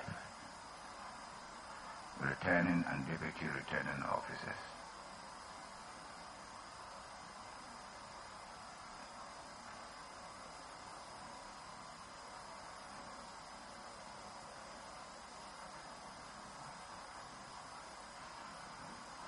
In the second category of 1 presiding officer and 4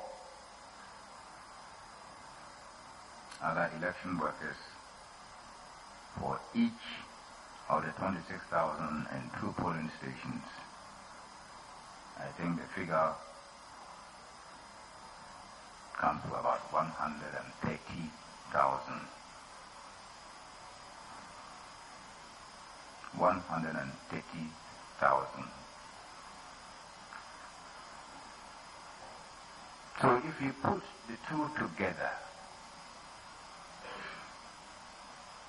the returning officers and the deputy returning officers, you're getting well over 130,000 people that are engaged on a temporary basis to carry out the election for us. See, the recruitment in itself is a problem. The recruitment.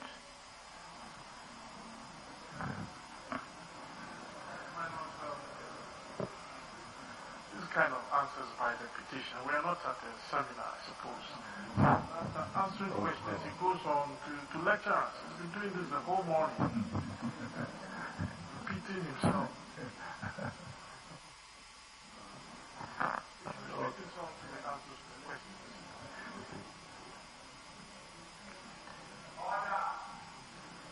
My Lord, I think I take exception to the expression that he's trying to lecture. My Lord, he's trying to show how the system functions and how things were done correctly, my Lord.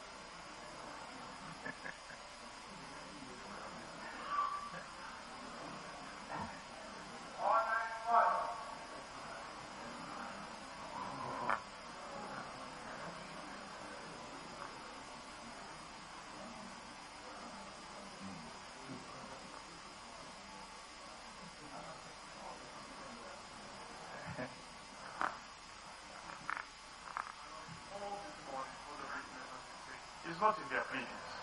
All the things that he's saying about printing of ballots and whatever, everything he said here, it's not in their pleadings. We have just sat there quietly, but the lecture is becoming too much.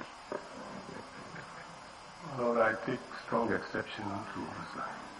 My Lord, we are here on an election petition, and he's here explaining how the election was conducted. My Lord, I think I respectfully submit that this is perfectly in order.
File report.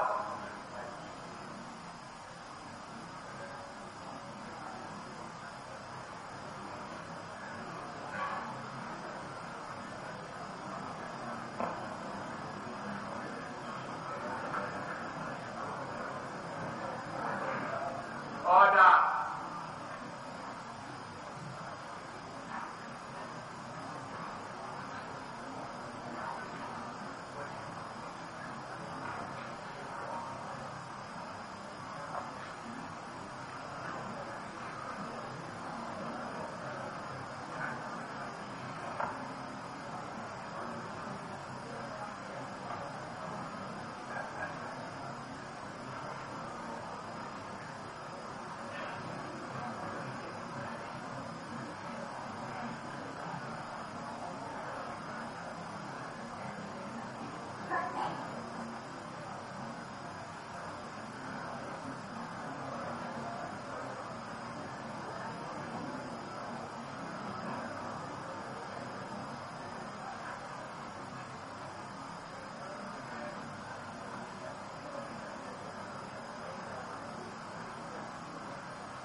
The ruling by majority of 6 to 3, and Sir Owusu and Eniya Bwaje JSC dissenting. The objection is overruled.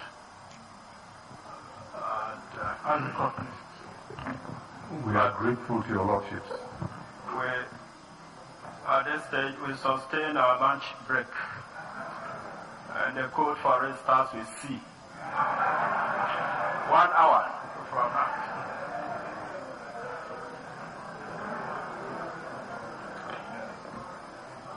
All right.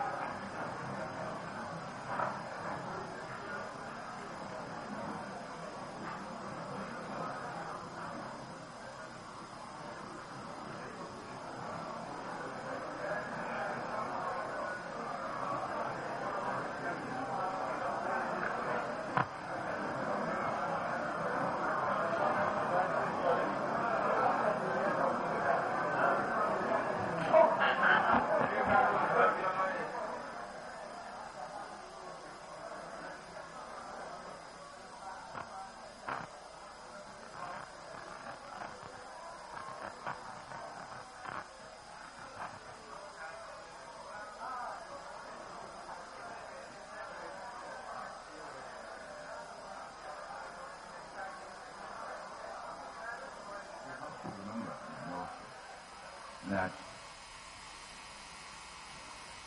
everything has to be taken to the polling station in the morning of the poll.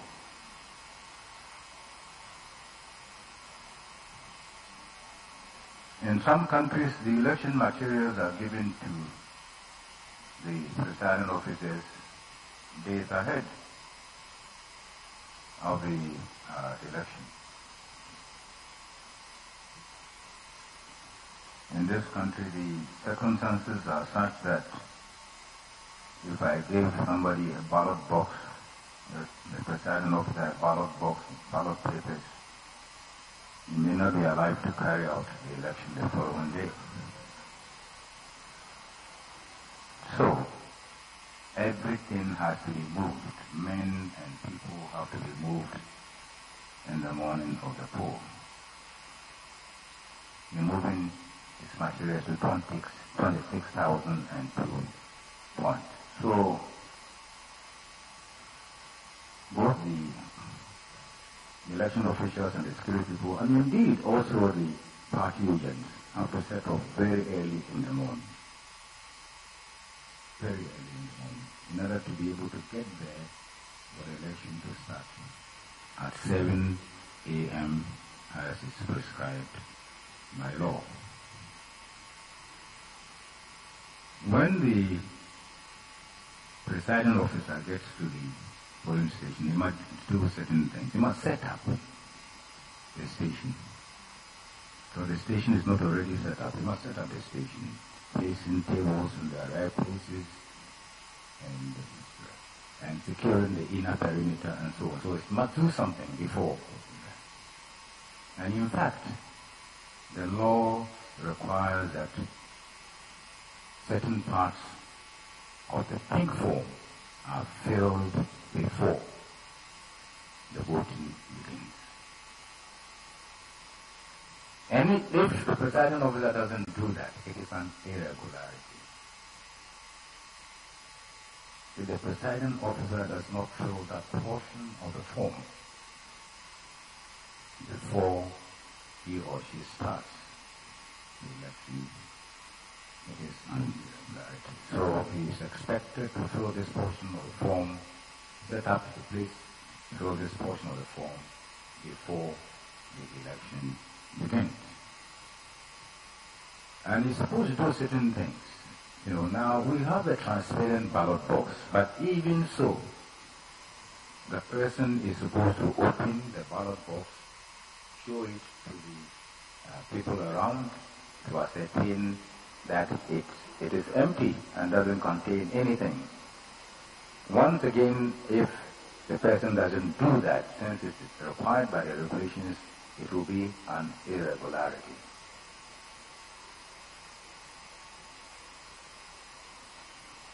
So, after the officer has done all these things, then he will place the ballot box in open view of the public,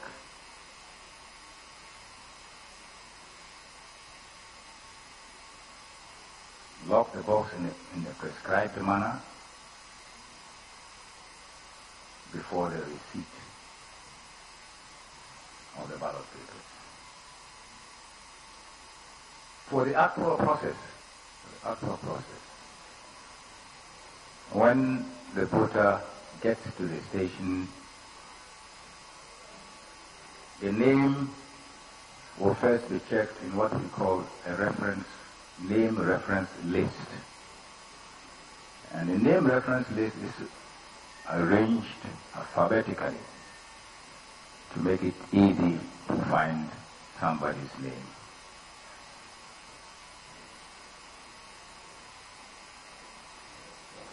The name reference list will indicate, if we find your name in the name reference list, it will indicate where your name is on the actual voters register. When you say where your name is, can you clarify that? Yeah, okay. We have the name reference list as a separate list. Then we have the big register which contains your picture, information, and so on. So the name reference list does not contain any pictures at all. It's just an alphabetical arrangement of all the names that we'll find in the big voters register. But it will tell you if it's Koja Farijan. When you find Koja Farijan, it will tell you that Koja Farijan is on page 5, to the left or to the right of the page, which makes it easy for the person who is managing the register to find your particulars. Right. So when your particulars have been found, then the officer who is holding the biometric verification device, who has a biometric verification device, will scan your information in the voters register. And when he scans the information, your picture will pop up on the screen of the biometric verification device. Does anything happen before the what you just described about the biometric verification? After the name has been found on the register, No. Well, you have been found, we have to scan. That is the only thing that is done. Then if the scanning is done, all right, but when you go to the register, we'll tick. No tick. There's a tick against your name as having come and been processed. But when your particulars are scanned, then your picture will pop up on the biometric verification device. So if you are FO, that is face only verification, it will show up on the screen that this person is FO. And as I said earlier, when you see FO on that screen, it means that you don't require the fingerprint of that person for purposes of verification. It's finished. That is the end of the verification of that person. If, on the other hand, your picture appears and there is no FO, it means you have fingers and you must proceed to put your fingers on the biometric verification machine to be verified further.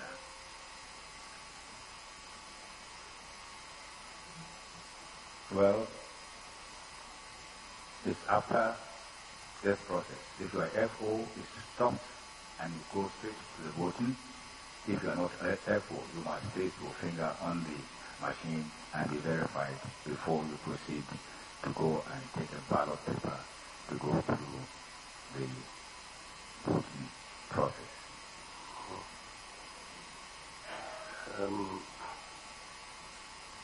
In between the location of the name on the register and the verification, does anything happen vis-a-vis the voter? Well, the marking of the okay, there are little things that happen. Does anything happen? Yes, okay. Yes, okay, you mark your finger to indicate that you, yes. We will mark your finger to indicate that with indelible ink. You know, and I do not want to go through the little details that maybe all of us have gone through during the voting process. Yes. So, after going through the verification, can you tell us the next step? Yes. After you've gone through the verification, it means you have now been cleared to vote. So, see, in our system, we don't give two ballots per person at the same time. So you will first go and get the presidential ballot paper. Then you will go and make your choice. Then there is the presidential ballot box. You come and drop it into that ballot box. After that, you proceed to another officer who will give you the parliamentary ballot paper. Remember, we are doing two elections at the same time.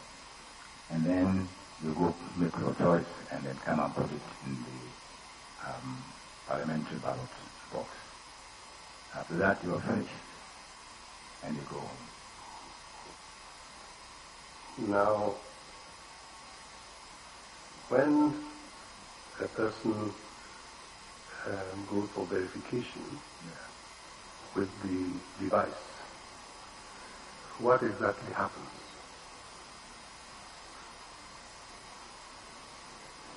Well, see, the verification is a process, really. It is a process. First of all, your name, you want to make sure that your name is in the biometric voters register. Remember, I said that we have done a biometric voters register. So, we must locate your name on that register. When we have located it, what is important is the scanning that goes on. The scanning which will bring your picture onto the machine. And as I said, that's really the essential steps.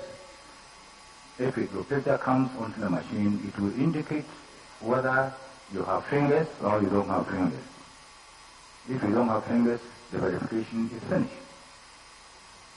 But if you have fingers, you must go and place your finger on the verification machine. I think these are the essential processes that we go through. And if the verification is successful? Well, the machine, okay, when you put your finger on there and the machine is able to recognize your finger, it will say to your hearing, verified. And if by chance the person has already voted, will anything happen? Well, if you have voted, yes, it will say that you have already voted. So I believe we've asked the presidential and the... Yes. Yeah. Yes, you cast both the presidential and the... Yes, you cast first the presidential. You are marked only on one register. It's not as if you are marked on a presidential register and then you are marked on a parliamentary register. No. For both elections, the verification is the same once. After that one verification, you will take part in both elections. So there's only one register that is being used. Now, what happens when you are given the ballot, the first ballot? Well, I said I didn't want to go through the little details, but when you are given the ballot, the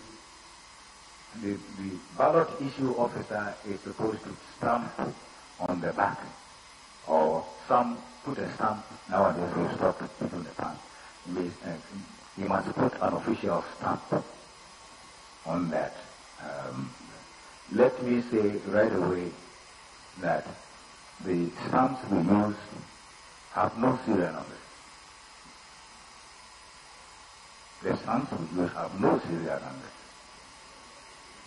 They are distributed at random. It's only a number. And in fact, they are distributed at random.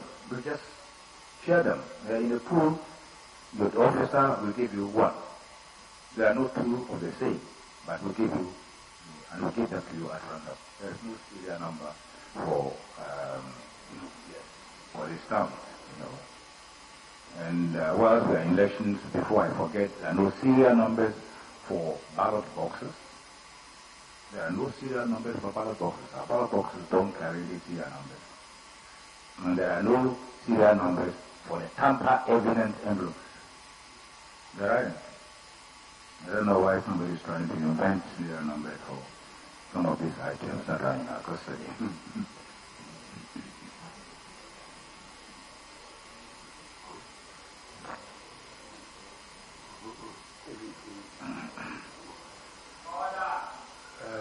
So have we dealt after the presidential ballot with the parliamentary? Yes. I said you vote separately. You go through the presidential balloting. After that, you go to another officer who will give you the parliamentary ballot. Yes. And you do the same thing. And what does the voter do with the parliamentary ballot? Is the ballot paper given to the voter by the official? Well, the voter will go and make the selection in a secret screened place so that nobody can see the person you are voting for. Then will come out of the screen and place the ballot in the box. The box is positioned where? It's in the open view of the public. Now, if we could go to the counting of the votes. Or before the counting, does anything happen? Yes. See, once again, if you look at the pink sheet, and we keep talking about pink sheets, the color has it's not the same color all the time. Next time around, maybe talking about green sheets. The official name is the statement of the poll and declaration of result form. It happens to have been pink. This time it has not always been pink. So it doesn't take its name from the color. That's why I'm trying to point out. That's what I appreciate. There's a certain portion of the form. The form has been read many times, so there's a certain form of there's a certain part of the form after the voting closes that the officer must fill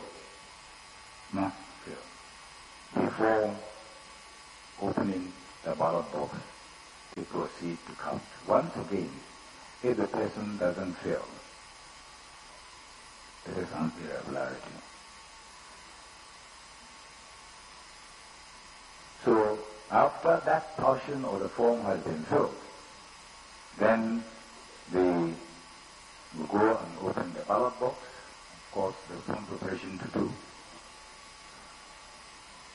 Take the ballots out, then sort them into valid, not valid, or rejected ballots. But the proper designation is that ballots that are valid and ballots that are not valid. And if it's not valid, then it's rejected. So now the rejected has become the description. You will sort them out. And there are definite rules governing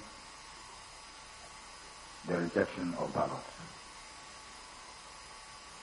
That is why, once again, on the pink form, you see a portion which requires the presiding officer to give an account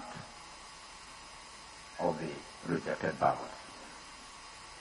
That you can reject a ballot only for a stated and specific reason. So, after the sorting of the rejected ballots, the other ballots will be then piled according to the candidates, the scores of the candidates. And of course, all this is done in the presence of the party agents. And the ballots will be counted for each candidate. If some agent is not satisfied with the count, the agent can ask for a recount. Can say, I'm not satisfied with the counting of the ballot, so count again. And the presiding officer is obligated,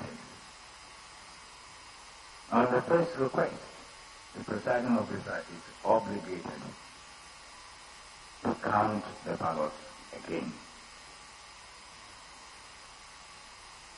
On the second request for a recount, the presiding officer may decline for good reasons. Maybe it's in some rural area and there is not sufficient light, and says, well, if I continue to count, darkness will fall, so I'm not going to do the counting.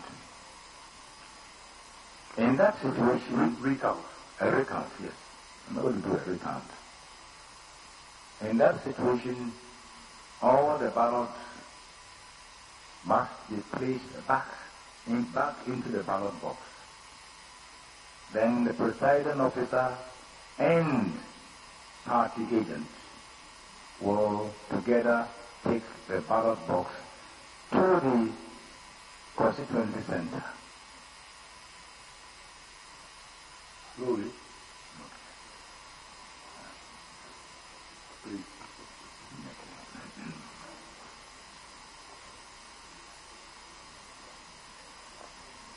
Yes. So if there is controversy over the count, the ballots are supposed to be put back into the ballot box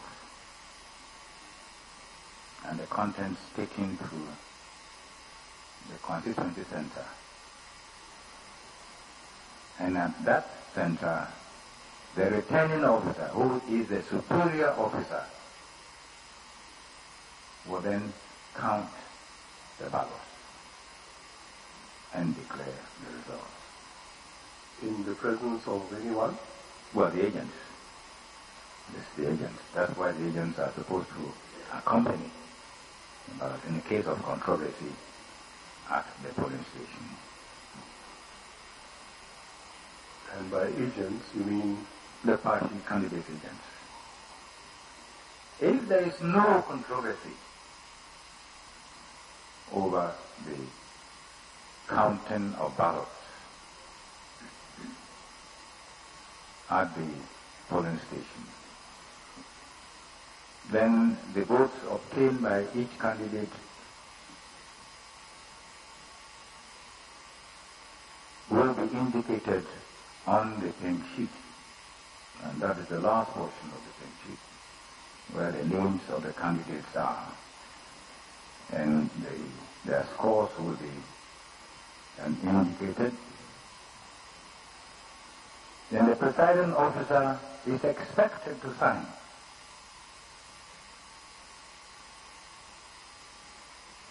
And the agents are also expected to sign.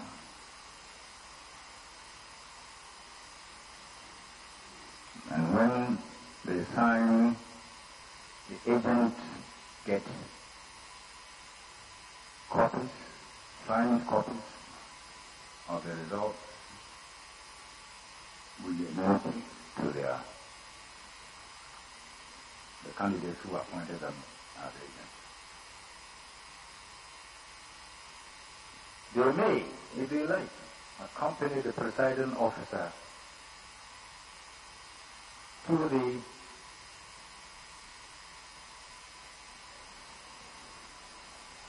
constituency center, otherwise called the Collation center,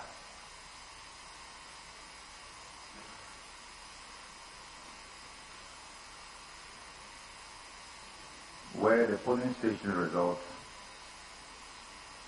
will be given to the returning officer.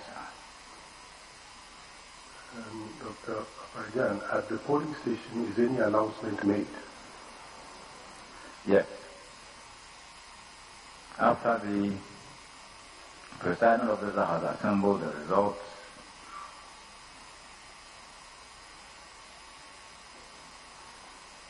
he or she is supposed to publicly announce the results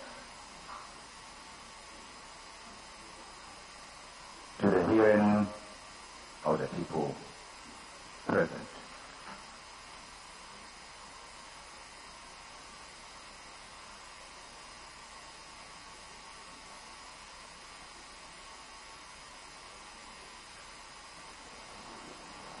And before a ballot is rejected, does anything happen at the polling station?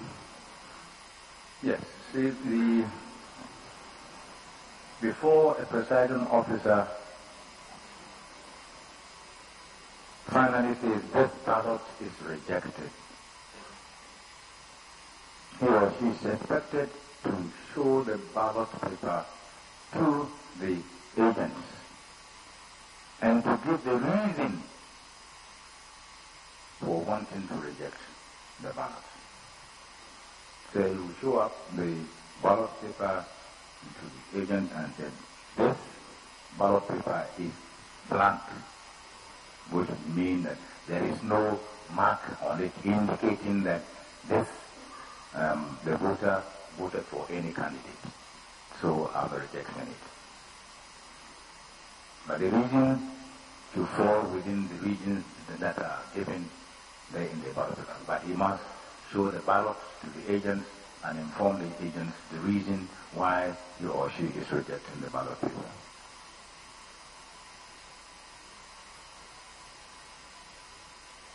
Now, I think we could move to the Collation Center to hear what happens there, Dr. Abraham. To hear what happens at the Collation Center. Okay. See, the Collation Center is where the returning officer, who really is the person in charge of the election in the constituency is doing this on behalf of the Electoral Commission. That is where the person is located. And the returning officer is the person who is going to put together on what we call the collation form all the results from the various polling stations in the constituency. And at the collation center, you have the agents of the candidates. And ideally, those agents will have the results from the various polling stations in their possession. Obtained from the agents. The agents, the candidate agents. at the polling station. Well, yes. You expect that the agent will take the polling station result to the person who will be representing the party, for purposes of collation. I cannot ensure that is not the responsibility of the election administrator. But the candidate has an agent there. The results are going to be collated at that place.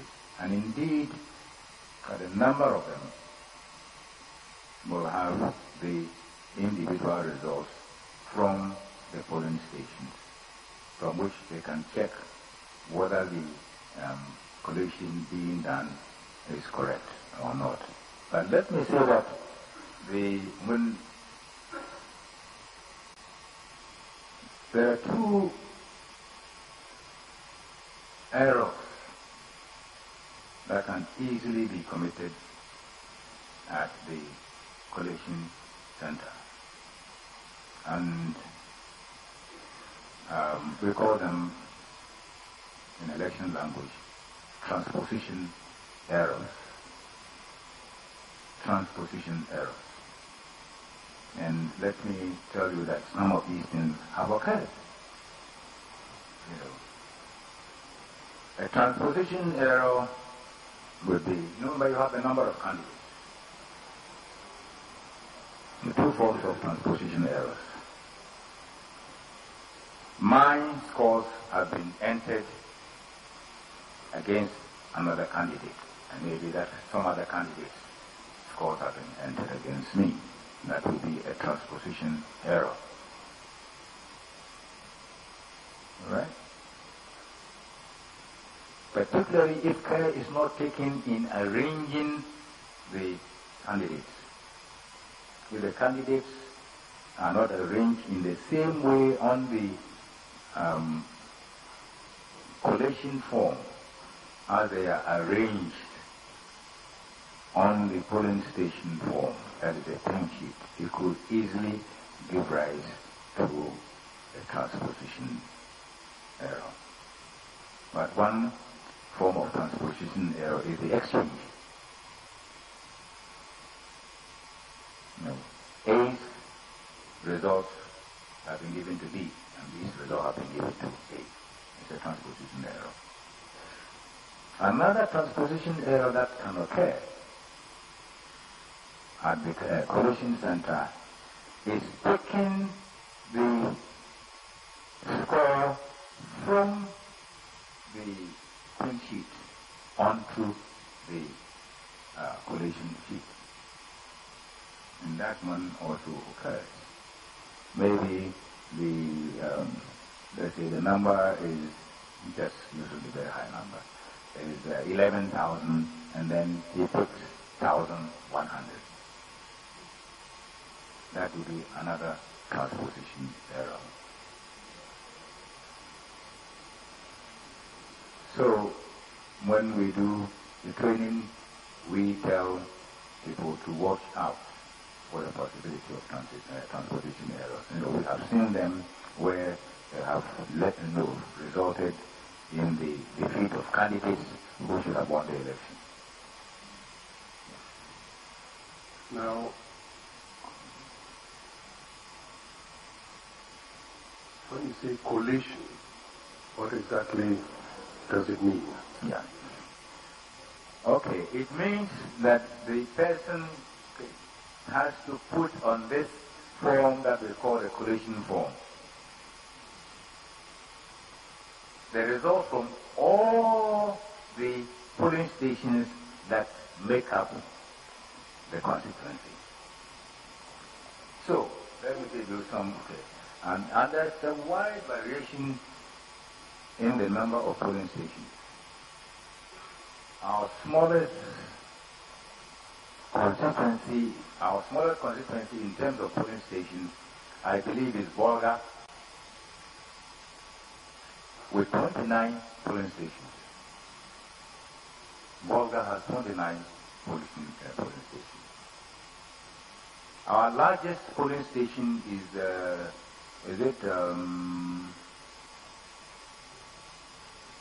I think somewhere in Ashaman. Yes, there's one in Ashaman. How many? No, let me give you the as opposed to that. The smallest is Bolga, which has 29 polling stations. The biggest is Lejokuku, which has 178 polling stations. So there's a wide variation. It means that the person in Bolga will be entering the results of 29 polling stations onto the collation sheet. On the other hand, the person in the Dokuku will be entering a larger number of places. But he has to take every polling station result and transfer from that pink sheet the votes obtained by each candidate onto this collation sheet. And he will do that for every polling station. And it's because of the wide variation that sometimes, when the election results are coming, they say, Bolga, why are we getting Bolga results and Accra here we can't get a result? Bolga is dealing with 29 polling stations. Constituency in Accra will be dealing with 100, over 100. So we stand to reason that Bolga will finish before, They say, why are you getting results from Recount? Why are you getting results from this? And you can't get results from, Accra. So these are some of the variations. But this is what the returning officer does.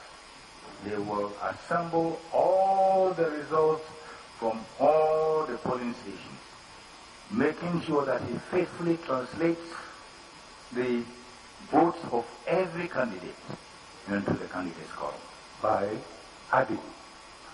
Then at the end of it, he will add. When he has entered all the polling stations, then the adding comes. And it's not too difficult if you have entered properly. Nowadays, sometimes we do the adding on, we are not using calculators anymore. We enter them on computers. We use about 3 at the same time. If you all get the same result, then we know nothing has happened. And so on. But this is what once again, like at the polling station, and sometimes the candidates themselves are at the collation center. Yes, I say like at the polling station. At the collation center, there are agents or representatives of the political parties. And they can ask for a recount. The collation agent can say, I am not satisfied with the recollation. I'm not satisfied with the collation of the result. So please collate again. And once again, on the first request for recollation, the returning officer must oblige. Must. The subsequent request, he has the option to decline, and so on.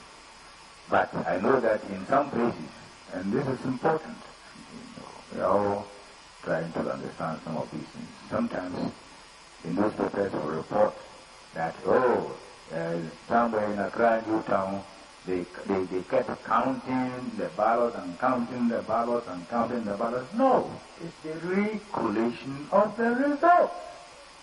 You don't count ballots at the collation center unless there was a controversy at the station that they brought to their attention.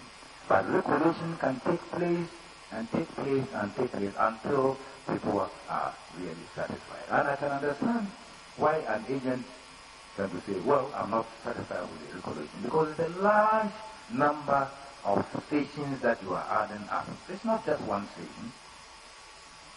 So the right is also there. Can you tell us whether this is what happened in Domin or Abinya? Well, yes, as to use the popular phrase, I wasn't there. No.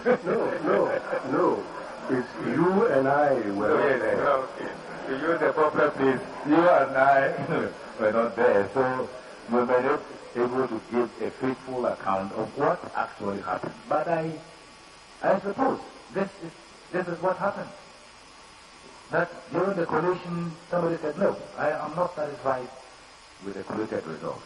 Then you have to go and collect, and so on. Everybody will make sure that there is no transposition error. All right. So I suppose that is what happened.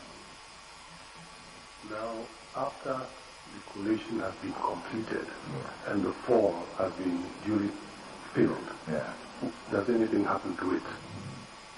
Well, the party or candidate agents are given copies once again, and then here, unlike at the polling station, the returning officer is required to paste a copy in a conspicuous place at the collation center. You know, we do not have the same requirement at the polling station, because the polling station may be under some tree, really, and it is difficult to find a conspicuous place under the tree to put it. But at the collation center, which is normally, some spacious building, you are supposed to put a copy of the result, posted there. And after that, then the result, when there's no controversy over the result, then the results are ready for transmission to the next stage. Are copies given to anyone? Yes, so copies are given to the agents, the collation agents of the candidate. And what is the next step after what you just described? My Lord, as I said, after if there's no controversy over the collation, it means the results are ready for transmission to that. Let me make a differentiation. The returning officer is in charge of the parliamentary election at the constituency level. So, the returning officer has power to declare the person who has been elected a member of parliament for that constituency. So, in the case of the parliamentary election, which is first past the post, simple plurality, that our parliamentary elections are run on a simple plurality basis, means the one who gets more votes than anybody else wins. If there is no controversy and the returning officer has finished assembling the results, then the returning officer can declare the winner of the election, parliamentary election at the constituency level.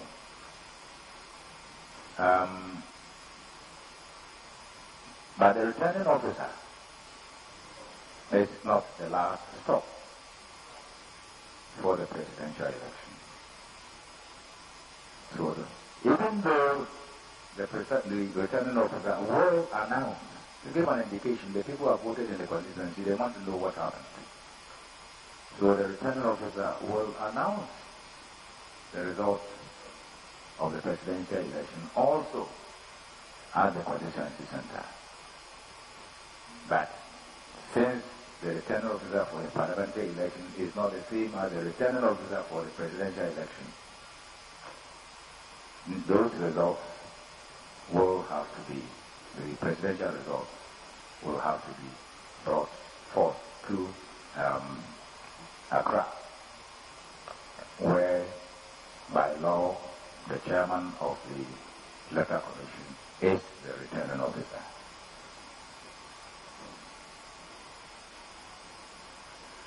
Now, from the Collation Center, what are the steps that are taken? Yes. Well, the results don't come directly from the Collation Center to the Electoral Commission headquarters. No, they don't. The results are taken to the regional headquarters of the Electoral Commission. And once again, at the regional headquarters of the Electoral Commission, the representatives of the parties will be there.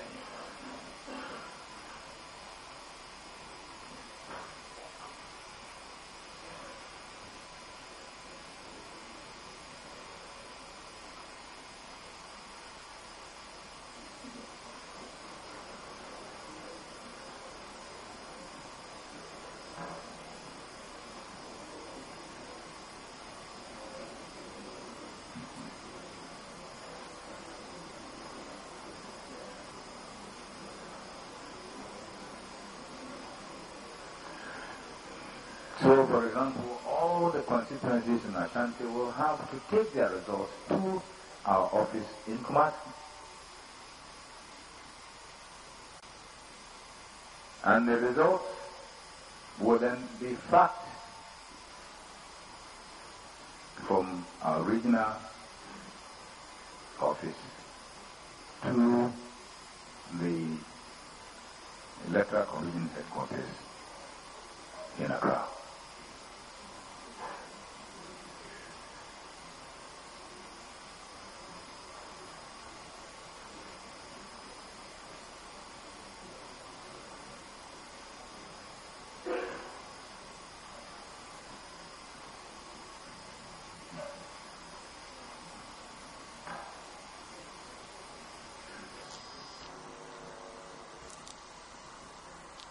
When you say they are passed to the headquarters, is that what is referred to as the strong room?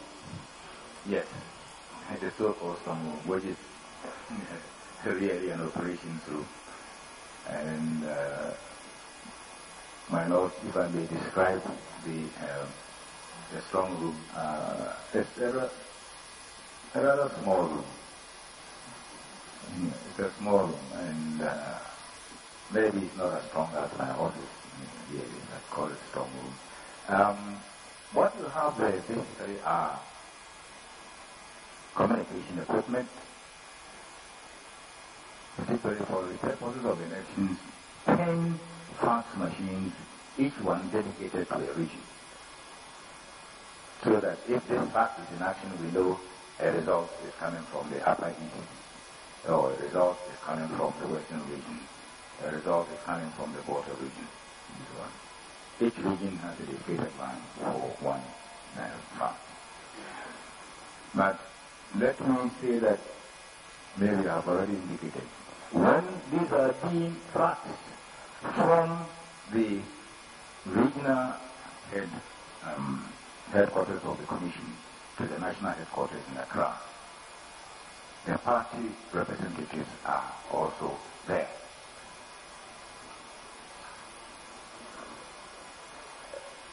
And when the results come to the strong room in Accra,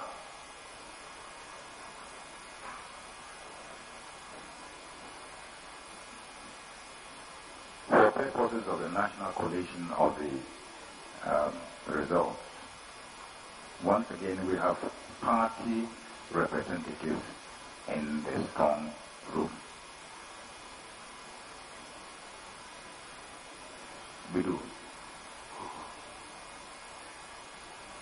In fact, in the 2012 election, we had 4 representatives from each of the major parties. 4 representatives of each of the major parties in the strong room. And they will take time, because when the election results are coming day and night. So it's being recorded, so you can not move too fast, please. Sorry, my lord. Yes, if you could continue. Yes, when the results start coming, we almost sleep there. Nobody wants to go away. So we allow them 4 representatives. 2 come at a time, and then they'll come and change, so that there is continuous activity in the place.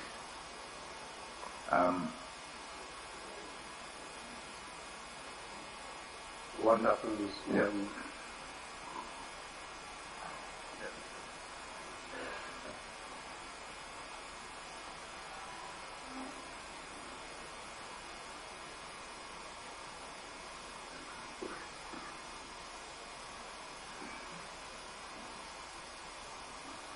saying they come in by fax? You have 10 fax machines. Yes, each for region. When the results get into the strong room, they are shown to the party representatives.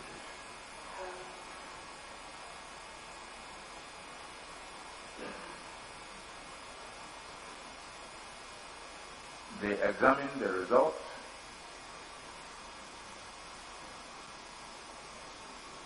and then endorse them to indicate that they have. And sometimes this has tended to delay the release of the result.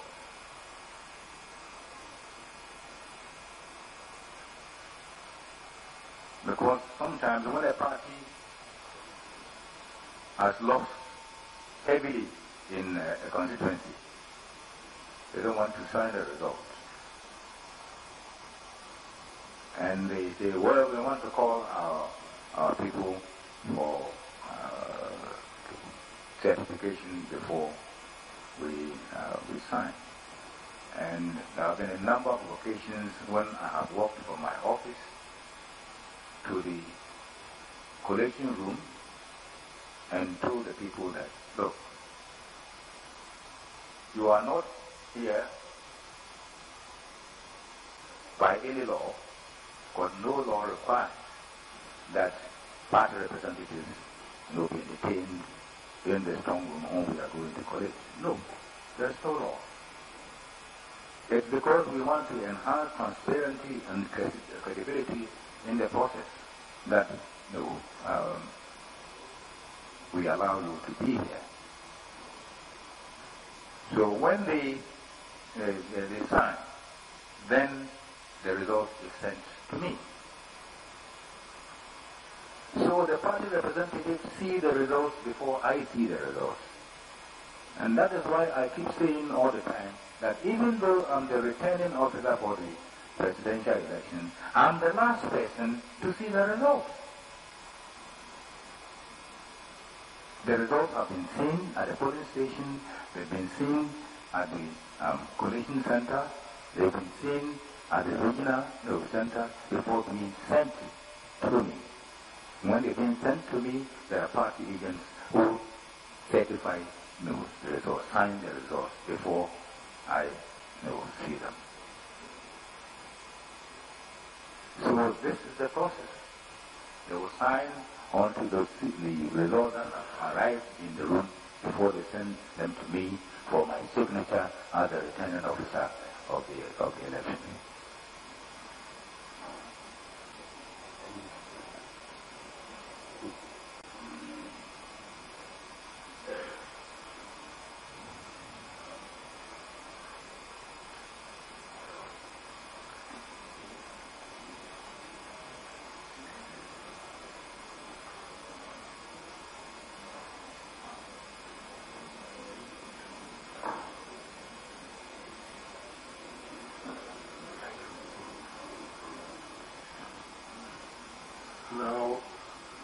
Dr. Farjan, if you could cast your mind back to the 9th of December 2012,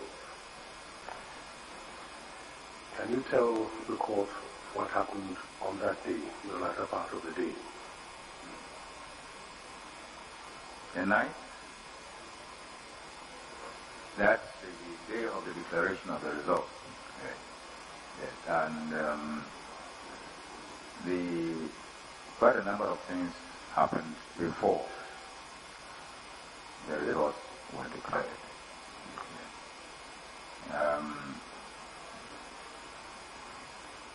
Well, in the morning we continued with the receipt and collation of the results. You would remember that the elections continued the following day, that is on the 7th. The elections did not finish in some regions because of the problems with the biometric verification machine. So they continued the following day. If I could just ask for clarification, did anything happen regarding the continuation? Yes, well, so on the 7th, it came to our notice that some areas were having serious problems with the biometric verification machine.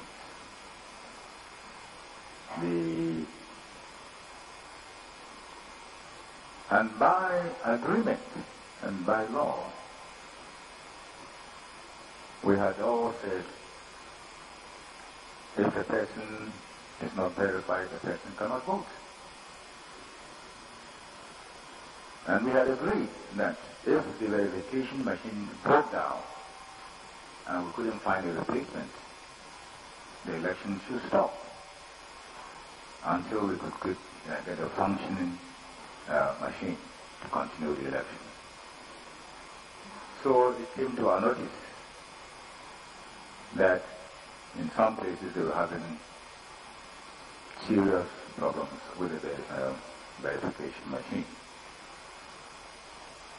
And we had to wait until later in the day to find out whether they had been able to, find a replacement and continue this one. But it became obvious that the election could not be successfully completed in certain stations. So we announced, we authorized a continuation of the election in those places. I think there were 412 polling stations. 412 polling stations where the elections couldn't conclude on the 7th. So we authorized a continuation of the elections in those 412 polling stations the following day. So the results from those areas, would still be, expected. We didn't have them by noon on. We had to wait for the. So we were still on the collation process in the morning of the night. We were still in the collation process. Then, sometime in the afternoon, I got a letter from the chairman of the New Patriotic Party.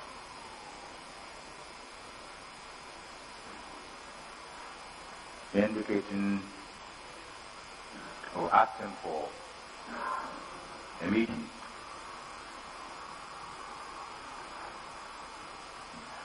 Asking for a meeting.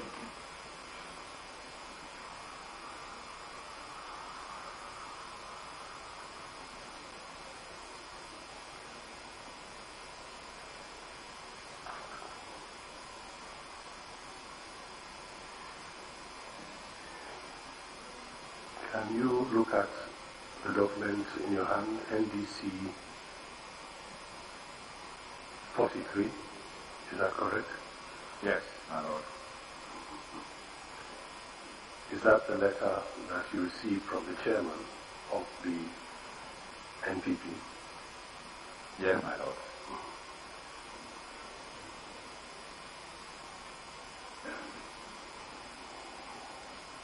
Do you want me to speak to it? Yes, if you could speak to it.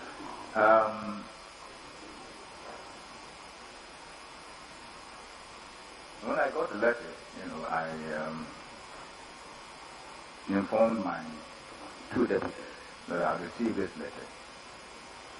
So come and let's talk about it. But soon thereafter, after they had arrived in my office, the chairman and one or two other people, I can't remember who accompanied Mr. Jacob. Can't remember exactly who accompanied, but he came to my office, and I said, what brings you to my office at this time? And he says, well, I sent you a letter, and you're following up with a meeting. So, since my two deputies were there, I said, okay, all right, you're here. And he called my attention to the contents of the letter. And they were asking for two things.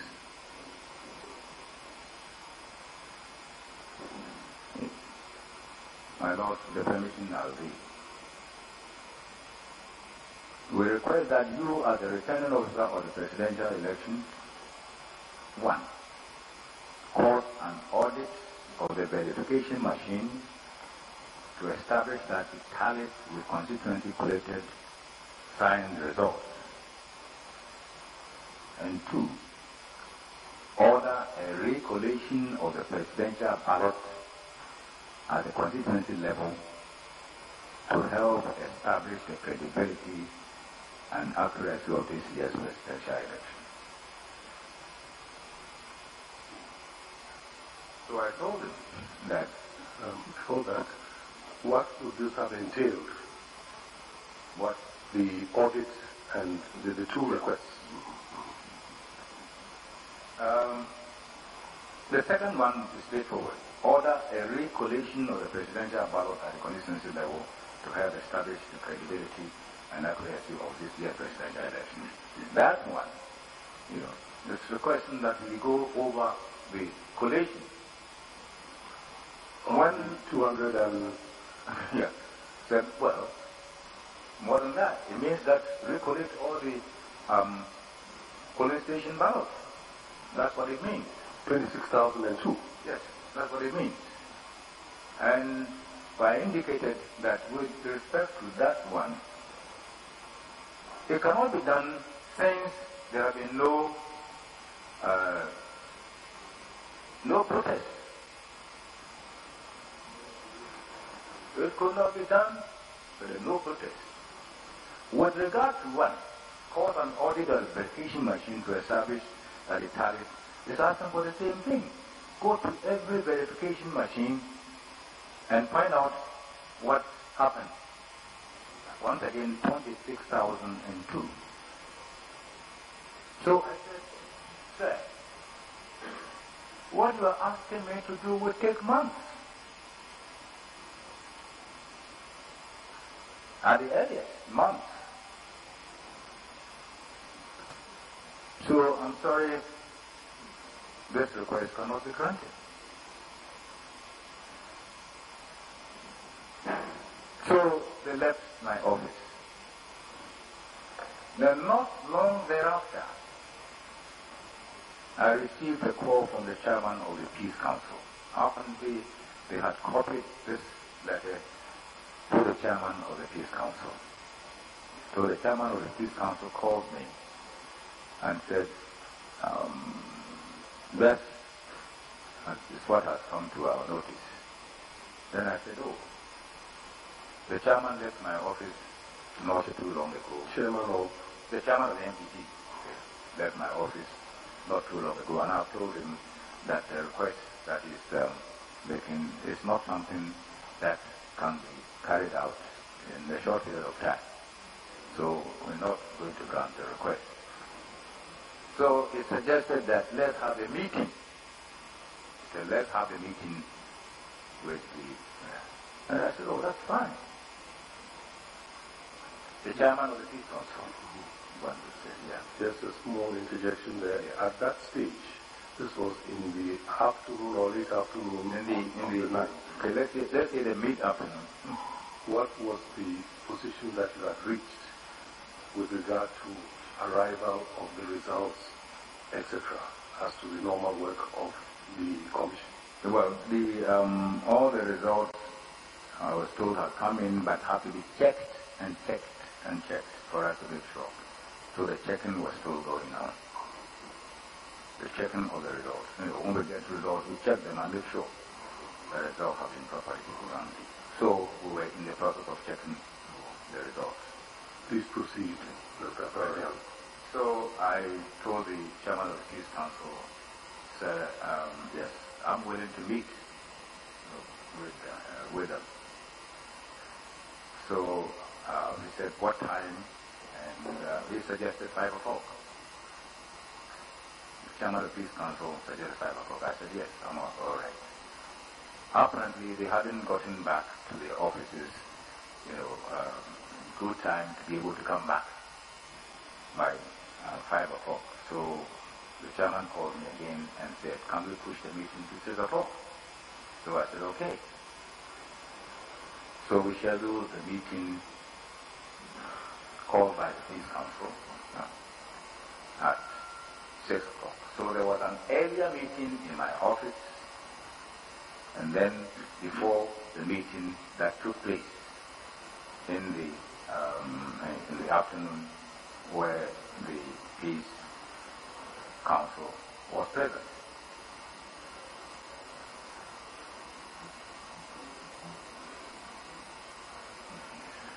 Can you tell the court what transpired at that meeting? Well, when we met, I just announced the meeting, opened the meeting, and told the chairman of the Peace Council, we are met here at your instance. So I hand over to you to tell us why you have brought us here and this. And then he told us how you had received this copy of this letter. I cannot vouch that it's the same letter copy that he had received, letter from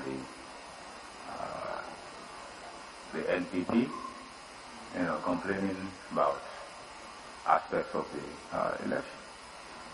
So he asked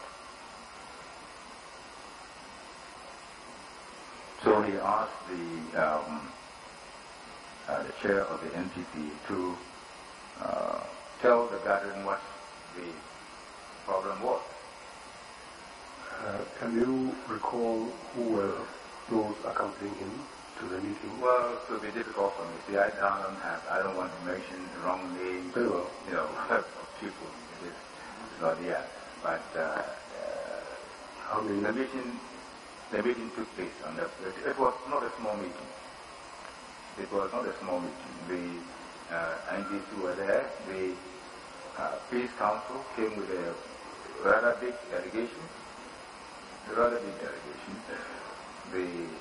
NDC had been invited by the Peace Council to be part of the meeting, and the NPP was there in force. Yes.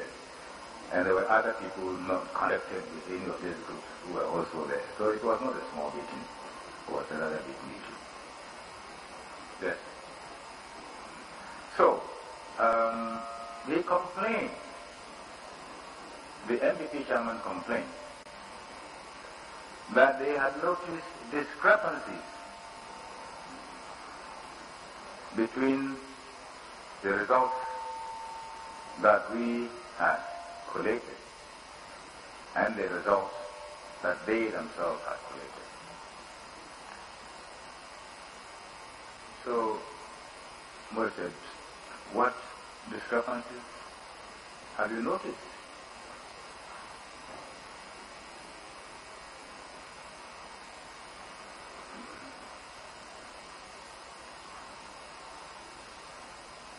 Then they said they had pink sheets. Pink sheets. Yes. And maybe that was the origin of this pink sheet business. No. I mean, they named pink sheets. They named pink sheets. Because we had not been calling them pink sheets. So I think that is where the pink sheets originated from, and that meeting. Yes. He said you had pink sheets that would show the discrepancy. So we said, okay, we'll be prepared. There was some consultation between us and the Peace Council. We said, okay, we'll be prepared to look at the matter. Fortunately, all the 7 commission members were present at that meeting. Commission members? Electoral commission members. All the 7 members of the electoral commission were present at that meeting. So we said, okay, give us the evidence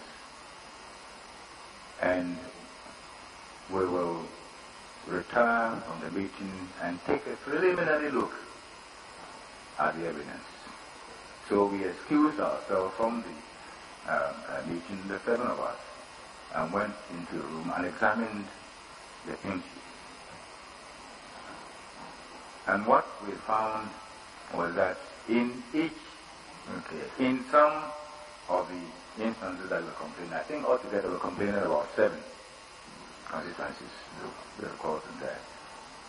We found that in 5 instances, the pink sheets that you had produced were less than the total number of polling stations in the constituency.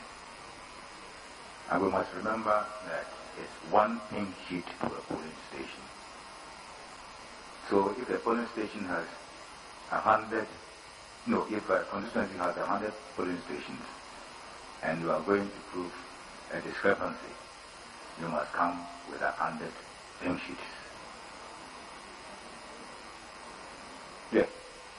So in 5 instances, in 5 of the 7, they brought less than the number of polling stations in the constituency. In the case of 2, they brought more pink sheets than there were constituencies, that there were polling stations in the constituency. In 2. Yes. So we looked at the evidence and said, well, this evidence that you have given us is not sufficient to sustain the allegation that there is a discrepancy between the results that we have collected and any results that you may have collected. So on that basis, we cannot postpone the announcement of the election results. And so we told them, at that meeting, I said, well, in view of the fact that you have not sustained your allegation of discrepancy, as soon as the results are ready, I will go ahead and announce them. And that is what I exactly did that evening when the collation had been completed.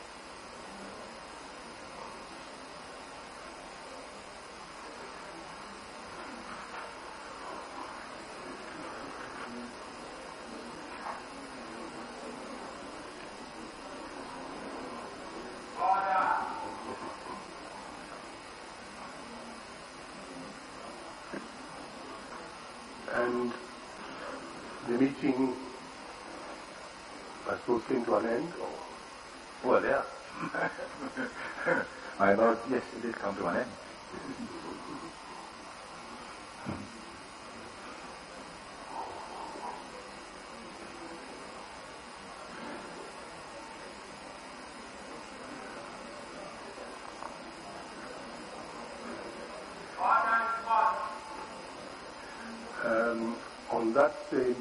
lines? Well, I declared the result of the presidential election, and I don't know how much you want me to say. That is all public knowledge. The court of record. Oh, yes.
What is the number of voters?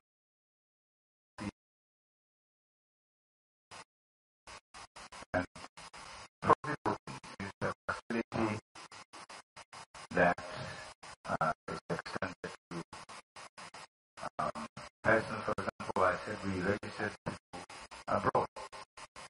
Then we assigned to polling stations in Ghana, which will mean that if they wanted to vote, they have to vote in Ghana. So if for some reason or other that person cannot come to Ghana to vote, then he can appoint somebody in Ghana to vote on his or her behalf.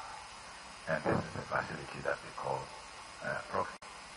So the person will appoint a proxy in Ghana to vote on his or her behalf. All right? And we prepare a list of people who are using this facility. And this is what is being referred to. So if there are any proxies, in many cases there will be no proxies. But if there is a proxy in that polling station, then you indicate the number of proxies in that column. But in most cases you will find that there is no proxy. But there are some. Yes, there are some. And you can't leave it out of some and put it in. And B3? 3 says, what is the total number of voters eligible to vote at this polling station? And it tells you B1 plus B2. So you add what is in B1 and B2, then you get B3. And that tells you the total number of people who can vote at that polling station.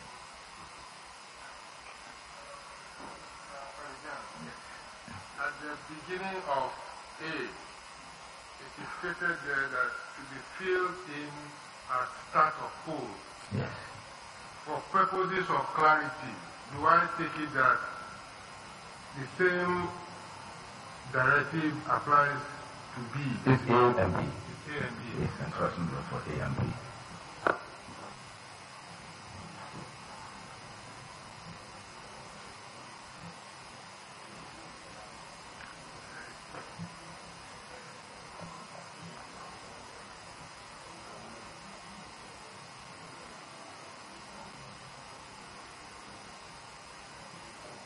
Can we then go to section C, please? My lord's section C says ballot accounting. And the instruction here to be filled in at end of the poll before counting commences.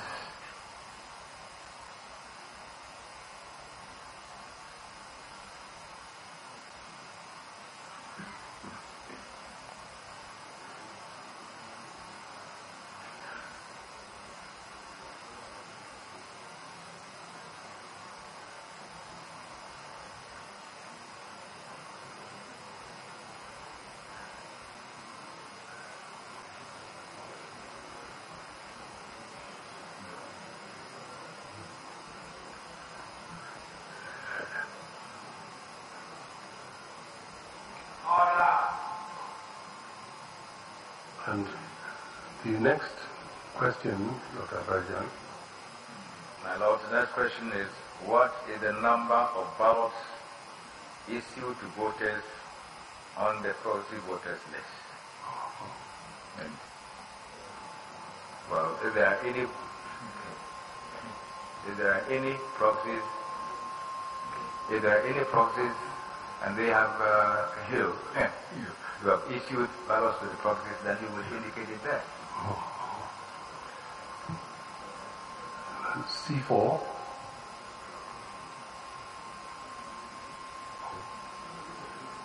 C3. No. I'm sorry, C3. I'm sorry. C3 is missing from this book.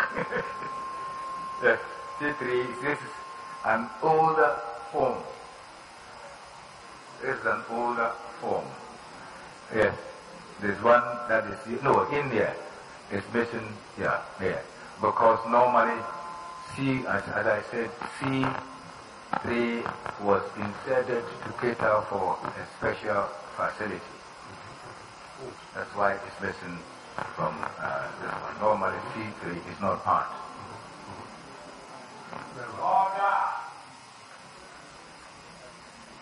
Can you look at... You need a better explanation because we don't have C3. Oh, no. I'm saying that this form is an earlier version. Yes, I understand. Yes. I heard you, but what I'm saying is this. If this is an earlier version of the things, then we should have C3, but with different questions. But this one jumped from C to C4, basically leaving C3 out. Why? Well, oh, it's a numbering problem, I think. It is a numbering problem. Because, yes.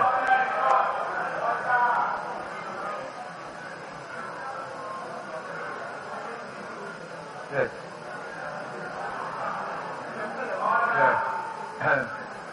My Lord, if you look on the right side and see the numbering, you'll see that there is a mistake.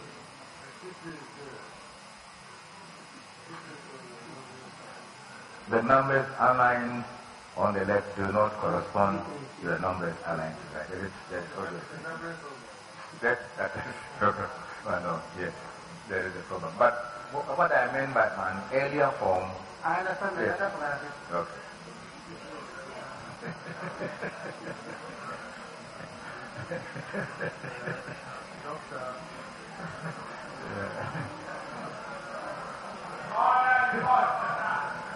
Dr. Farjan?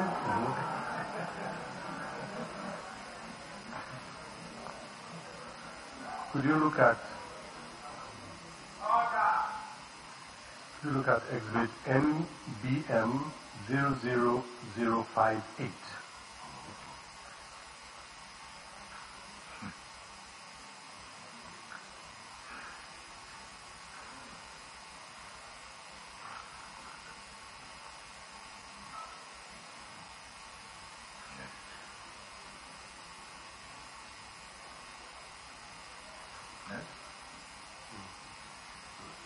So we got as far as the C3.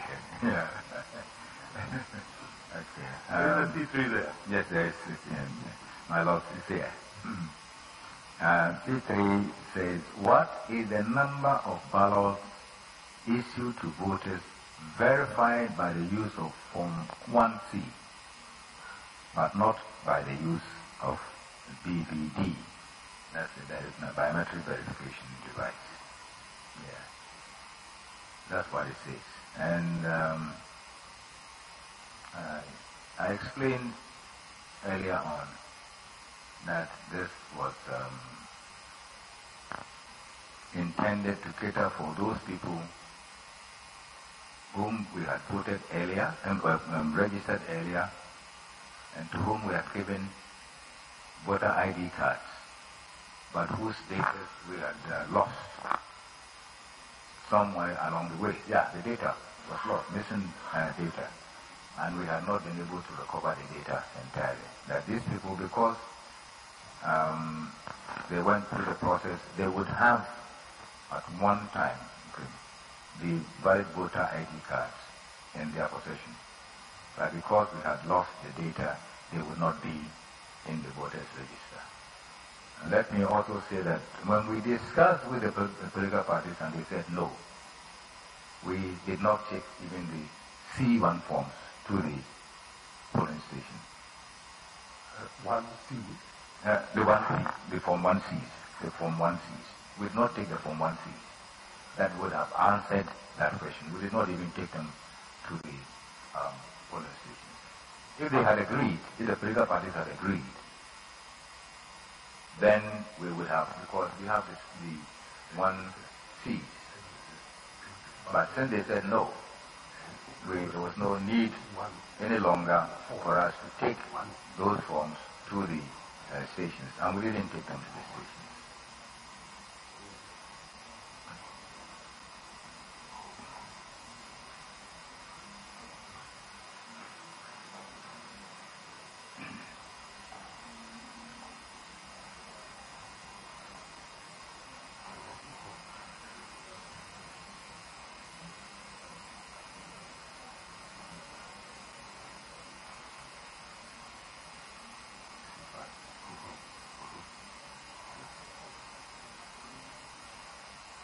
Can you take a look at exhibit EC? I'm sorry. Clarity. Yeah. So how were the presiding officers to fill in that C3 column? No, we told them that they should put 0 because that they wouldn't have even the means. Yes, to fill. Now, was it communicated to them verbally, or you wrote to them with copies to all the parties? Well, I don't know whether we wrote to them, but we did make it part of the training. Well, in these proceedings, there's a difference between 0 and blank. Was your instruction to the polling officers to leave C3 blank or to put 0 there? Well, the end result, I would prefer a 0 in that column. I would prefer a 0 in that column. Yeah. I would prefer. I didn't do the training, but I would prefer 0 in that column.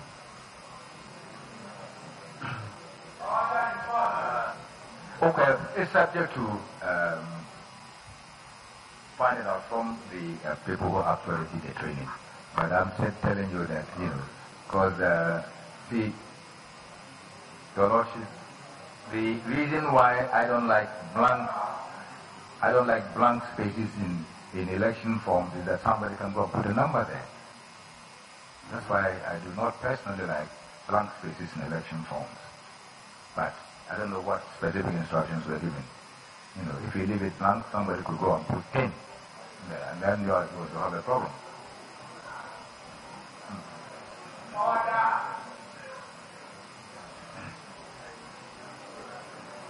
Yeah.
So,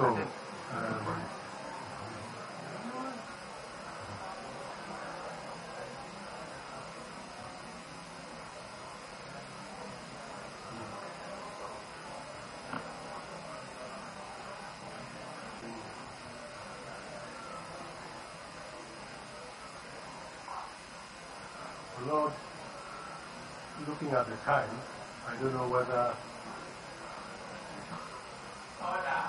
this might be a convenient.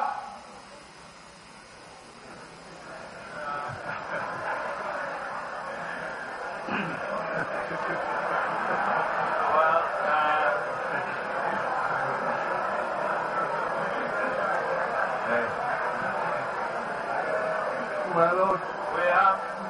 My Lord, if I could explain, it was the demeanor of Mr. Registrar that caused so much laughter.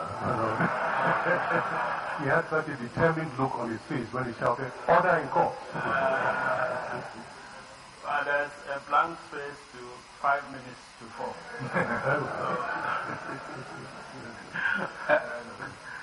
Are you making an application? No, just looking forward to the long back. All right, 5 minutes.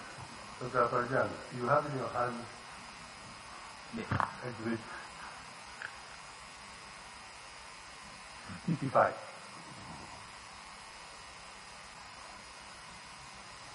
Yes, my Lord. Now, is that you have a heading, if you could read the heading to us. No. The Electoral Commission of Ghana captured voter information form 1C. So this is the form 1C. This is the form 1C. Where the form. Yes. Now, if we had agreed with the political party, we would pick them up. Yes. Where these form 1C, well, first of all, if you could indicate the contents. Well, it says voter ID number, registration date,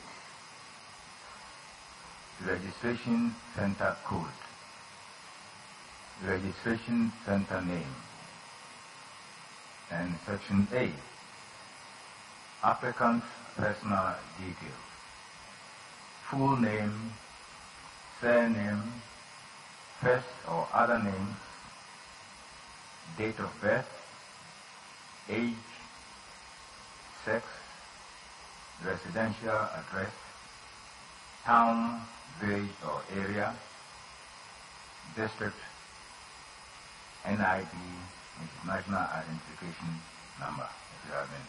Then there's a section B, applicants, parents, and hometown details. Father's full name, mother's full name, hometown address, town, district, region, then disability, if the person suffers from some disability, to indicate blind, disabled, leper, missing fingers, amputated hands, and so on. All these details will be captured on this form. Then we have, at the bottom to the left. Okay, if you like, it's not a full sample of the voter card. This is from 1C, means captures all the details, important details of the person who has applied for registration. Were copies made available at the polling stations? No, because there was no agreement with the political parties, we did not carry these forms to the polling stations.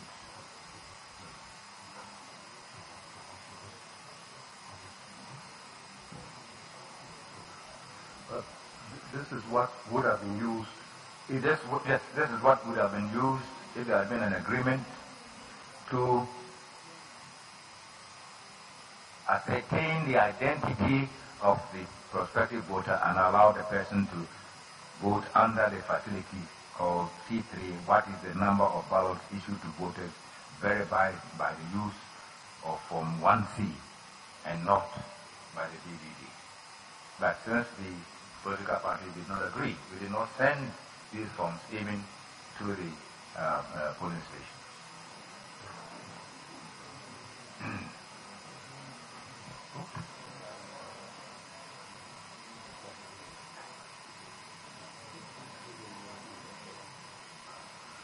So if anyone fills that column, what would you consider it to be? C3. Well, my first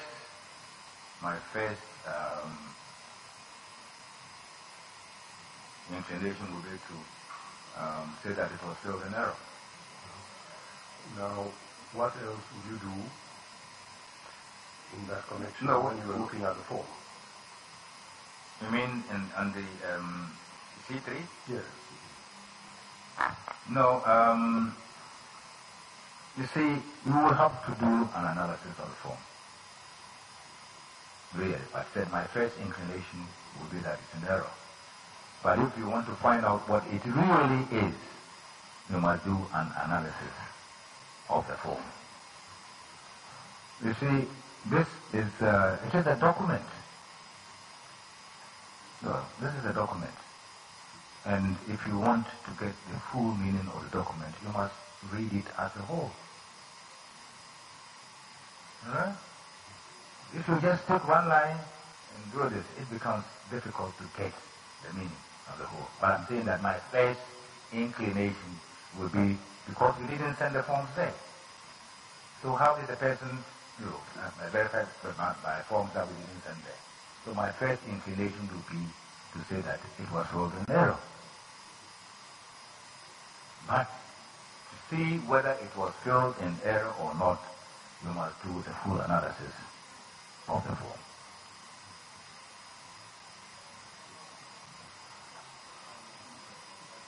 My Lord, may I inquire whether the 5 minutes you gave is up? May I inquire whether the 5 minutes you gave is up?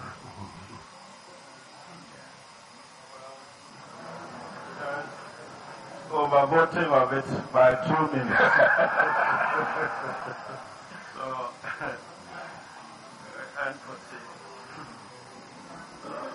Very well, case adjourned to tomorrow. Oh, Remember. tomorrow is Friday.